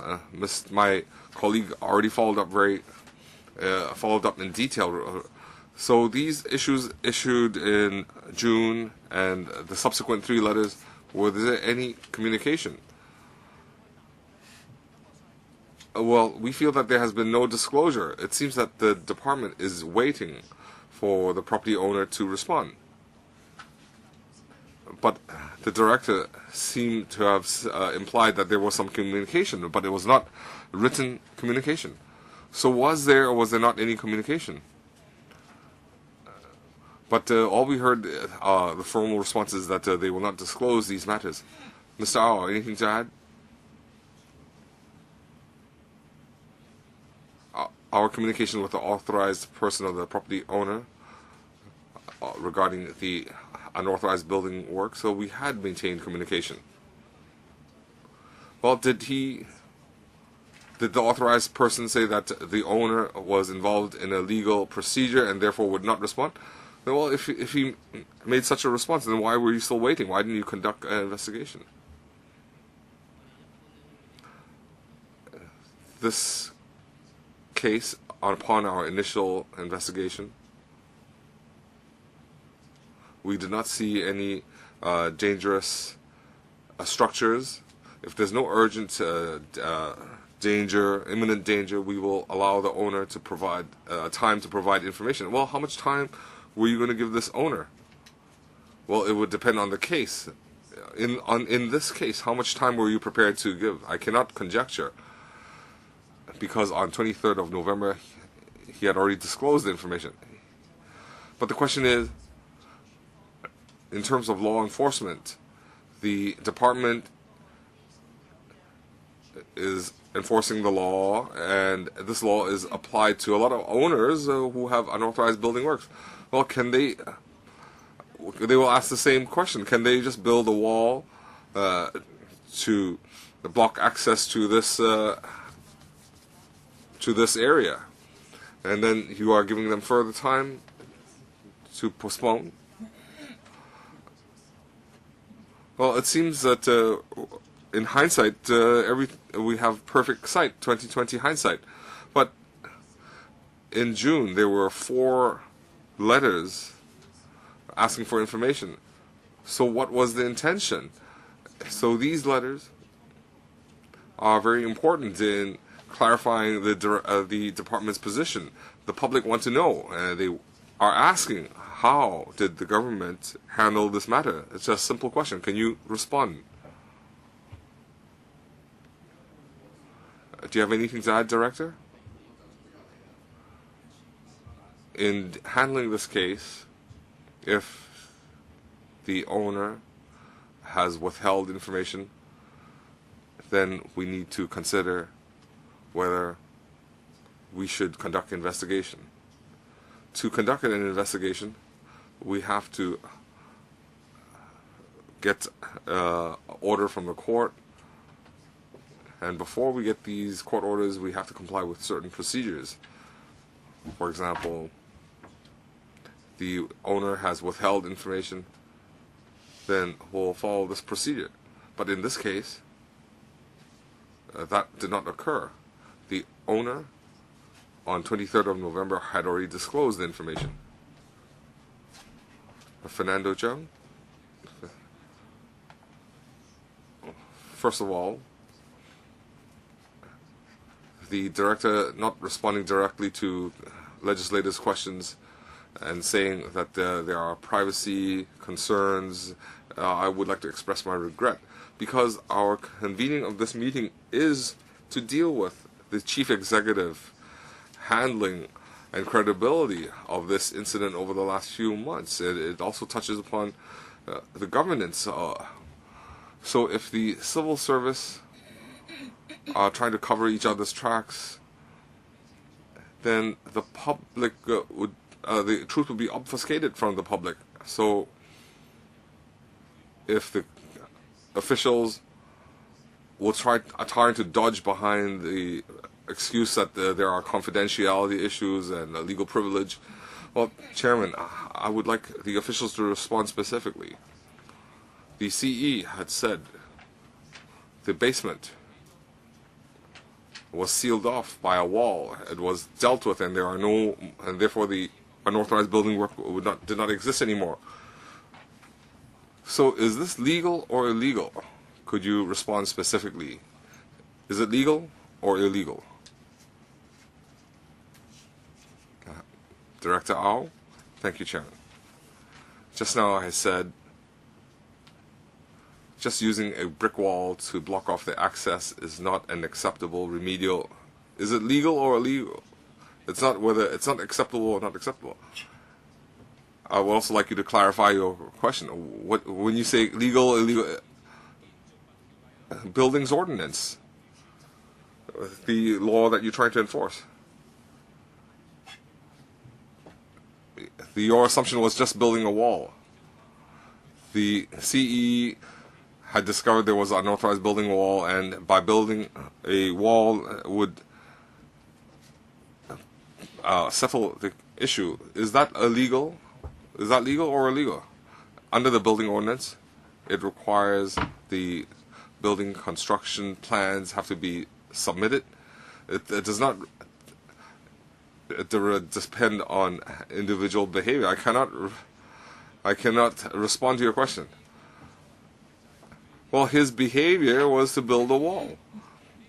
And the whole building of a wall, if you were to enforce the law, you would have to prosecute according to this behavior. So he said that by building a wall and sealing off the area, is that illegal or illegal? Can you respond? I can. Now you've spelled out your question, I can answer. You're saying by building this wall, is it legal? Building the wall, of course it's legal.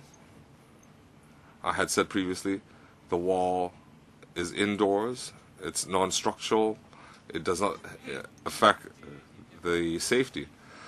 So building a wall to conceal unauthorized building work is legal. Can you respond?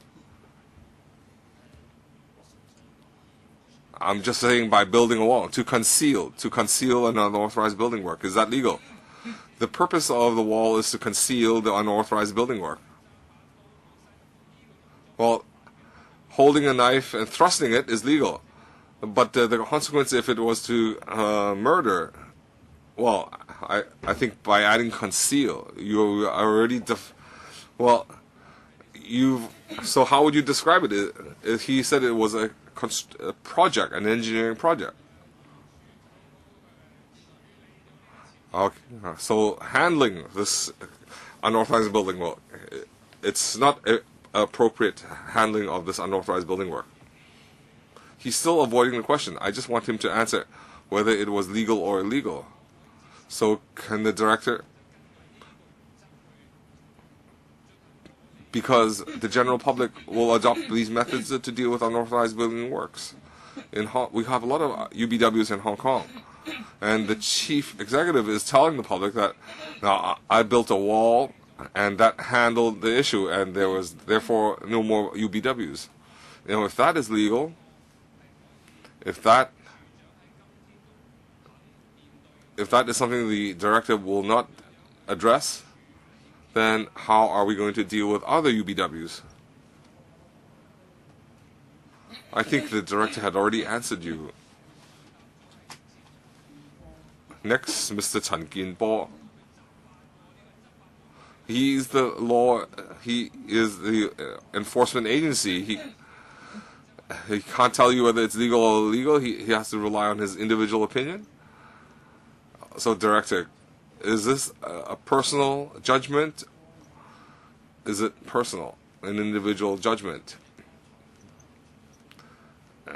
Director Au already said building a wall to conceal the unauthorized building work, they feel it is not an acceptable way to deal with the UBW. I think he already responded. So you can't tell me what is legal or illegal. It's not your turn, Mr. Leung Kok-hong. Mr. Chen Kin-po. I'd like you to respect my speaking time. Paragraph 3 says that in dealing with the UBW, we have to rely on the building ordinance, and we have to have the approval and consent of the building authority. And under Section 41, there's some might be exempted. They don't need to make an application. Some are exempted.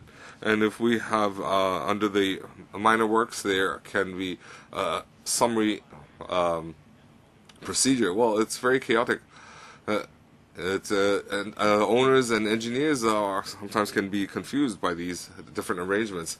We have some 80,000 cases outstanding, and we still have some 40,000 cases outstanding. So if you have so many methods to deal with them, so for property owners and engineers, how do they know whether they need to make applications, whether there are exemptions or not, or whether there's a summary procedure? So can the official instruct the engineers how to comply with the law? Thank you, Chairman. Under the Buildings Ordinance, as a legislator put it, we have minor works, we have exempted works. This information is in the law. So for the engineers or project managers, if they need to submit drawings for application, for approval, they have to be authorized persons. And this authorized person has to be registered with the building department. We have tested the person to see if they are conversant with the relevant industry. They have to be conversant with the law, what requires drawing plans, and so on. And the works have to be carried out by authorized minor works company. They have to be tested by the buildings department as well.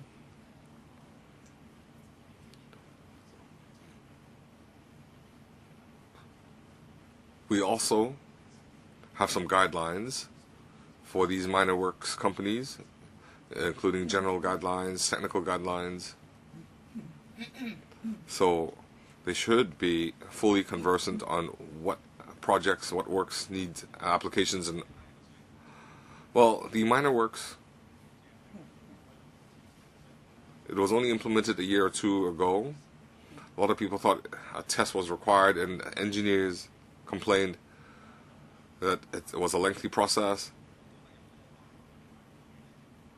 And even after testing, I feel that a lot of the industry participants aren't too familiar with the system. So when their lives are endangered, it seems that the whole system is evolving. So 10 years ago it was lax, and a lot of times we have to follow up with the buildings department. A lot of times the engineers are not conversant with the rules. So over time and over these different changes, how can you ensure that what the latest requirements are? How can the owners be aware of what your requirements are? For the authorized persons and registered construction engineers, if there are new updates of the system,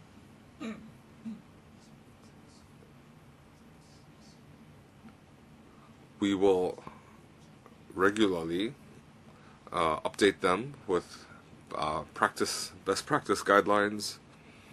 We also have channels for them to conduct inquiries. We also have regular meetings. So for any uncertainties and clarifications could be made in these meetings, can be clarified in the meetings. Mr. Wu Jiwai. Well, the public, whether you have enforced the law fairly, the public will refer to the C.Y. Leung case. So looking on the letters issued on the 26th of June, Mr. Leung Jianying had engaged a professional, and the professional looked at the space, and they compared that with the drawing plans, and the drawing plans were different from those submitted to the buildings department. So this is superficial evidence that at the time, maybe, C.Y. Leung's house, even if C.Y. Leung was not the owner, the previous owner had been involved in the situation where the submitted plans were not in accordance with the actual building. So how come he is not under a criminal investigation? Mr. Au? Thank you, Mr. Chairman. Mr. Wu mentioned what the architect said.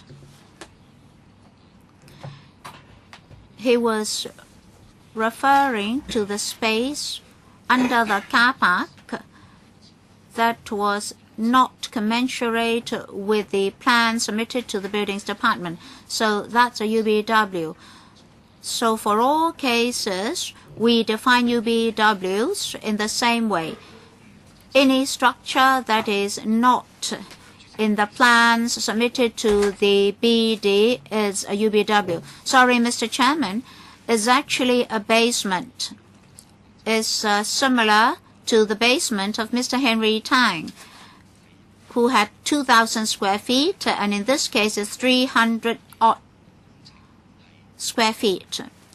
In fact, works were not simple to excavate such a space beneath ground level.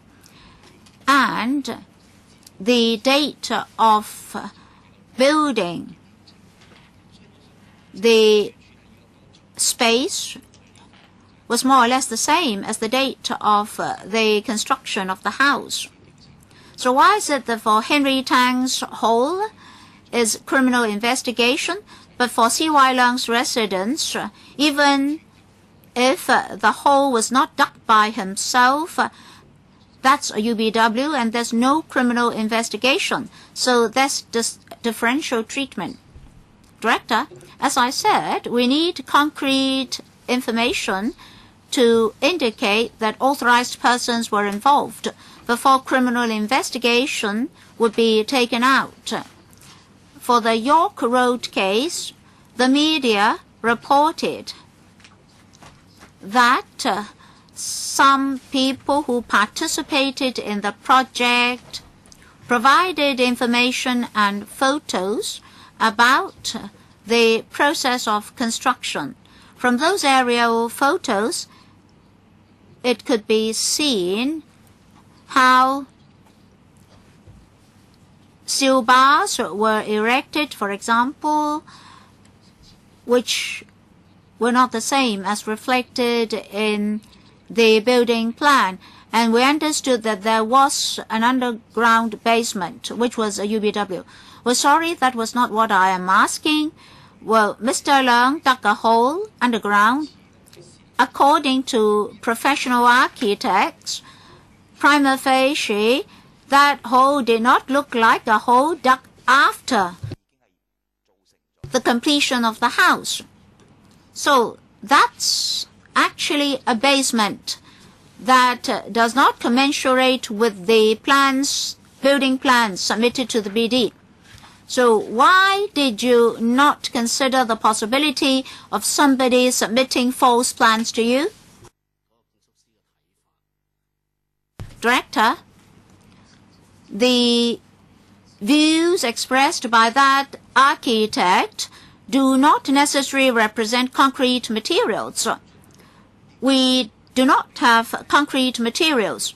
So why didn't you carry out an investigation to prove whether or not false drawings had been submitted for the digging of that hole? Well, strictly speaking, we could not prove that with visual inspection. So, for the York Road case, the prima there is prima facie evidence, so you carried out criminal investigation, but in this particular case, there's also prima facie evidence, but you did not carry out investigation. No, in this case, we do not have prima facie evidence. Is it that for each and every case, we have to look into prima facie evidence? Mr. Michael Tian. Thank you, Mr. Chairman. I'd like to ask something about procedures. Well, I'm mainly asking about paragraphs 5 and 6 of the paper. There are two categories of UBWs, actionable ones and non-actionable ones, right? Now, I'm talking about the first category. For actionable UBWs, the landlord will be urged to rectify the situation as soon as possible. In the other case, or a deadline will be defined. Now, the two are different. Well, if something should be given priority, will you require the landlord to rectify the situation as soon as possible, or only in 1 month or 2 months' time? Director? Well, that's the statutory procedure. According to our policy, actionable UBWs will be issued a demolition order. Well, sorry, my time is limited. Chairman, I would like to know whether it should be as soon as possible or should a deadline be set. Well, we'll first issue an advisory. Under our policy, in the advisory, a 30-day deadline will be set. All right, 30 days. Failing that, you issue, yes, we'll issue a statutory demolition order. And in the demolition order, there will also be a deadline. How long? 60 days. 60 days. So approximately within 90 days, the landlord has to handle the UBW. All right, second issue. For the non-actionable UBWs, here I don't understand. You issue advisory letters and then warning notices for the owner to remove the UBW voluntarily. If the owner fails to remove the UBW, you will register the warning notice and impose an encumbrance. Well, first of all, we'll register with the land registry the UBW, that is to impose an encumbrance. That's for all UBWs. For non-actionable UBWs, we may just issue an advisory letter with no deadline. We may not need to follow up.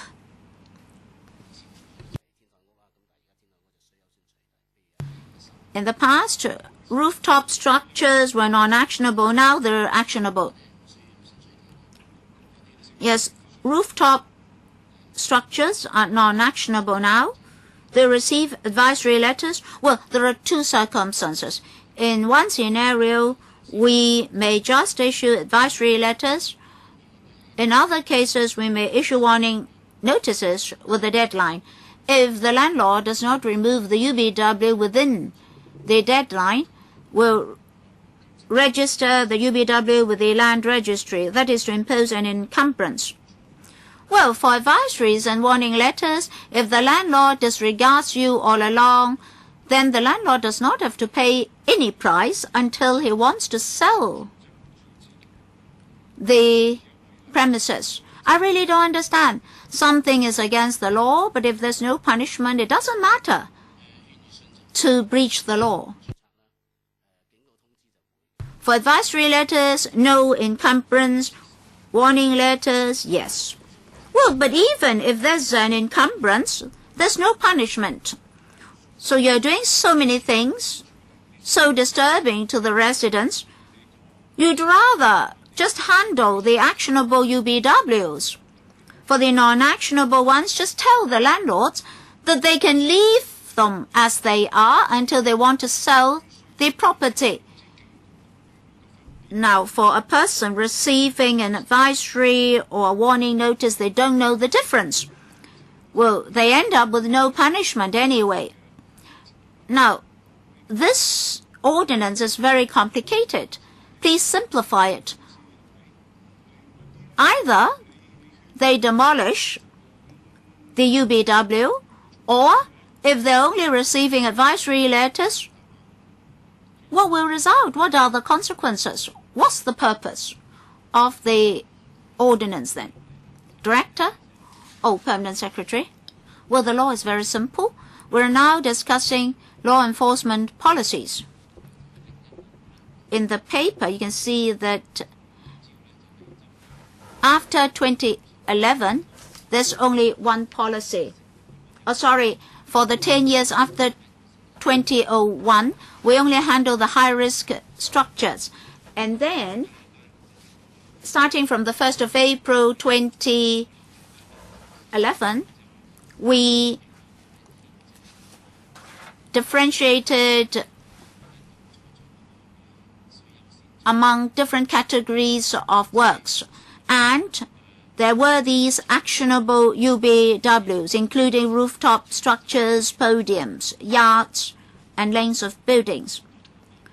For the non-actionable UBWs, after we've completed 80 to 90% of the structures, maybe we'll look back at what more should be done. Now, these non-actionable structures do not pose immediate hazard. We'll say if I receive an advisory that I have a non-actionable UBW, in 5 years' time, that structure may become actionable. It depends on the policy review then. Of course, we would like landlords to be cooperative and remove the UBWs on their own. Now is 12:41. Our scheduled time of completion is 12:45, but 2 more members have registered for questioning. So if there's no objection, I'll extend the meeting by 15 minutes at most. Mr. Leung Kwok Hong. Well, Mr. Chairman, C.Y. Leung always said that he would be open and honest. Have you ever come here to mention the case of an ordinary person? Why are you coming here? Why are you so stupid? Have you ever done so? To discuss a person's case without first obtaining consent. Have you ever done this? If not, why are you here? Secretary? Well, Mr. Chairman, Mr. Leung said that Mr. Ao, the director, was stupid. I think that's offensive. Well, you're not talking about an ordinary citizen today. We're talking about a special citizen, that is the CE, with only one CE amongst 7 million people. So today you told us that you would not comment on the case of an individual, an ordinary individual. But we're not talking about an ordinary individual. We're talking about the CY Leung. I think you should have told us that you will not comment on this case. Paul Chan, please do not chip in. You're an accountability official. Secretary, are you treating us as fools? I asked whether consent had been obtained. He said no. So why is he here? Did you do your homework? I asked whether you've obtained consent from the landlord. Should you have consulted him prior to attending this meeting? Paul Chan, why should you be the secretary? How can you supervise? Mr. Ao, your boss said that he would be open and honest. Did you ever help in obtaining consent from him? It's very simple. This question is simple. What do you do at EXCO meetings? Donald Zhang also asked officials to check whether they had UBWs. At that time, you're not the secretary yet. You're wearing a different cap at that time. Please do not insult the legislature. Mr. Leung. Mr. Leung, would you ask simpler questions? Well, I'm talking about openness and honesty. Paul Chan, we're asking this case about your boss. Why did you not obtain consent beforehand? You're accountable. What are you doing here? Today we're convening a meeting to discuss the UBW of an ordinary citizen, and you answered our question so happily. You're just like a rascal. Paul Chan, please do not pose as Leung Seng Bo and try to make jokes. Before you came here, did you ask C.Y. Leung for consent? You obviously knew that we were to ask these questions. If you did not ask him, you're in dereliction of duty. If you had asked C.Y. Leung, then he is actually a cheating CE. Ao Choi Kai, you're a civil servant. You have to answer our questions. Mr. Leung Kwok-hong, you have to give time for government officials to answer your questions. Mr. Paul Chan, Secretary. Mr. Chairman, I'd like to put on record that I think when Mr. Leung Kwok-hong criticized Ao Choi Kai as stupid and an incompetent official, those were offensive description. Well, yes, I'm to repeat that he is an incompetent official. I did not pinpoint who that was. It is you who said that I was pinpointing Ao Choi Kai, but I did not say so. Yes, I'll repeat the term, incompetent official. Mr. Paul Chan, well, Mr. Chairman, I request that Mr. Leung's remarks be put on record because he was referring to the director. And just now, I was also criticized as an incompetent official. That's also offensive. Well, why is it unacceptable to tell the truth? Do you need me to call you an animal? Mr. Leung Kwok-hong, please do not interrupt the Secretary's remarks. All right, very simple. Secretary, Mr. Paul Chan, look at the last paragraph of Animal Farm. Both human beings and pigs were singing, and no longer could pigs and human beings be differentiated. Secretary, can you answer? No, I cannot, because I really don't understand those remarks. Please, if you are bold enough, well, you should be held accountable. You are an accountability official. Mr. To. Thank you, Mr. Chairman. Mr. Chairman, I very much disagree with the director that this case would be very disturbing. He was pointing to the Peel Rise case. But we're not talking about ordinary citizens. We're talking about a high-ranking official. So there's no personal capacity in this case. Look at President Nixon. He took the initiative to step down because he was asked to hand over the audio recordings. And those audio recordings were not his private property unless and until he stepped down. It's only after he had stepped down that he could claim those audio recordings to be his private property. So, Director, please don't tell LegCo members and members of the public that disclosing the materials and information is a nuisance to the public, because we're talking about the CE. We're criticized for politicizing the issue. It is C.Y. Leung who politicized the issue. It's a matter of integrity. And integrity was the crucial element in the competition for the CE post. This is not an ordinary UBW case. An ordinary trellis will attract a fine of $3,500 in an ordinary case. But the government department is adopting two different approaches in these two cases. The one who lost the CE competition was under criminal investigation. The one who won the CE election was not undergoing criminal investigation. You are actually burning away and destroying the integrity of government officials.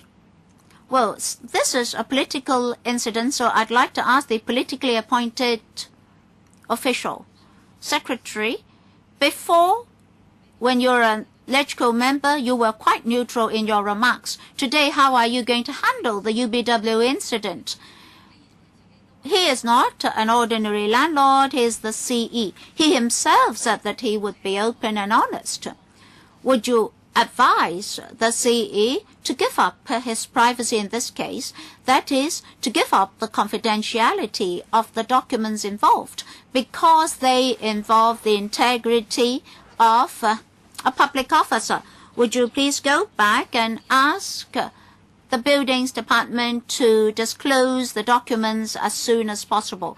Otherwise, in future, whenever the CE says anything, people will query whether or not he is exercising sophistry again. So can you give us an undertaking here that you will shoulder the responsibility of going back to talk to the CE and ask the BD as a government department to disclose the information as soon as possible? Secretary, thank you, Chairman. Concerning enforcement by the Buildings Department, as we have said time and again, we adopt an even-handed approach. Everyone will be treated equally. Chairman, as I've said, this is a political issue. We've only got one CE, and the CE is involved in UBWs. We don't have 20 CEs involved in UBWs, so it's not an ordinary case. Please answer my questions. Chairman, please allow me to set out my answer clearly. I don't want to have any public misunderstanding. Colleagues of the Buildings Department in handling UBWs do not take into account political considerations. The Buildings Department colleagues have always been handling UBWs in a professional manner. Political considerations are for political appointees, not for the BD to consider. As for Ms. Sit Ho's question in relation to this case, and Professor Kenneth Chan referred to the letter sent to us to the Buildings Department. They are aware of your request. They would apply the code of access to information. The relevant party involved will be asked about this, will be asked about the disclosure of the information as requested by members. The director has promised that this will be done. Well, the Secretary still regards this case as an ordinary case involving an ordinary citizen, and you are saying that you are going to apply the access to information. As I've said, we have only got one chief executive, and the UBWs represented the crux of the matter in the CE election. So please, as a political appointee, please show the political responsibility and do not pass the responsibility to civil servants. As a political appointee, I cannot impose a political issue on civil servants so as to affect their professional judgment. As the director has said, they would apply the prescribed procedures, and the questions raised by members will be raised with the party concerned. This is only appropriate. More appropriate would be for you to put this question to the CE. You as a political appointee should talk to the one who appointed you so as to enhance transparency and all information be made public. Well, I don't agree. Well, then you are guilty of dereliction of duty. I won't describe you as a dog official, but you have failed in discharging your political duties. Well, I think the points have been made abundantly clear. That's the end of the discussion of the item. I would like to thank the government officials in attendance. Members, I want to raise one matter with you. In the last term, the Development Panel and the Home Affairs Panel set up a joint subcommittee to monitor the implementation of the West Kowloon Cultural District projects. On the 24th of December, the HA panel convened a meeting suggesting that a joint subcommittee be set up with this panel to monitor the implementation of the projects related to the West Kowloon Cultural District.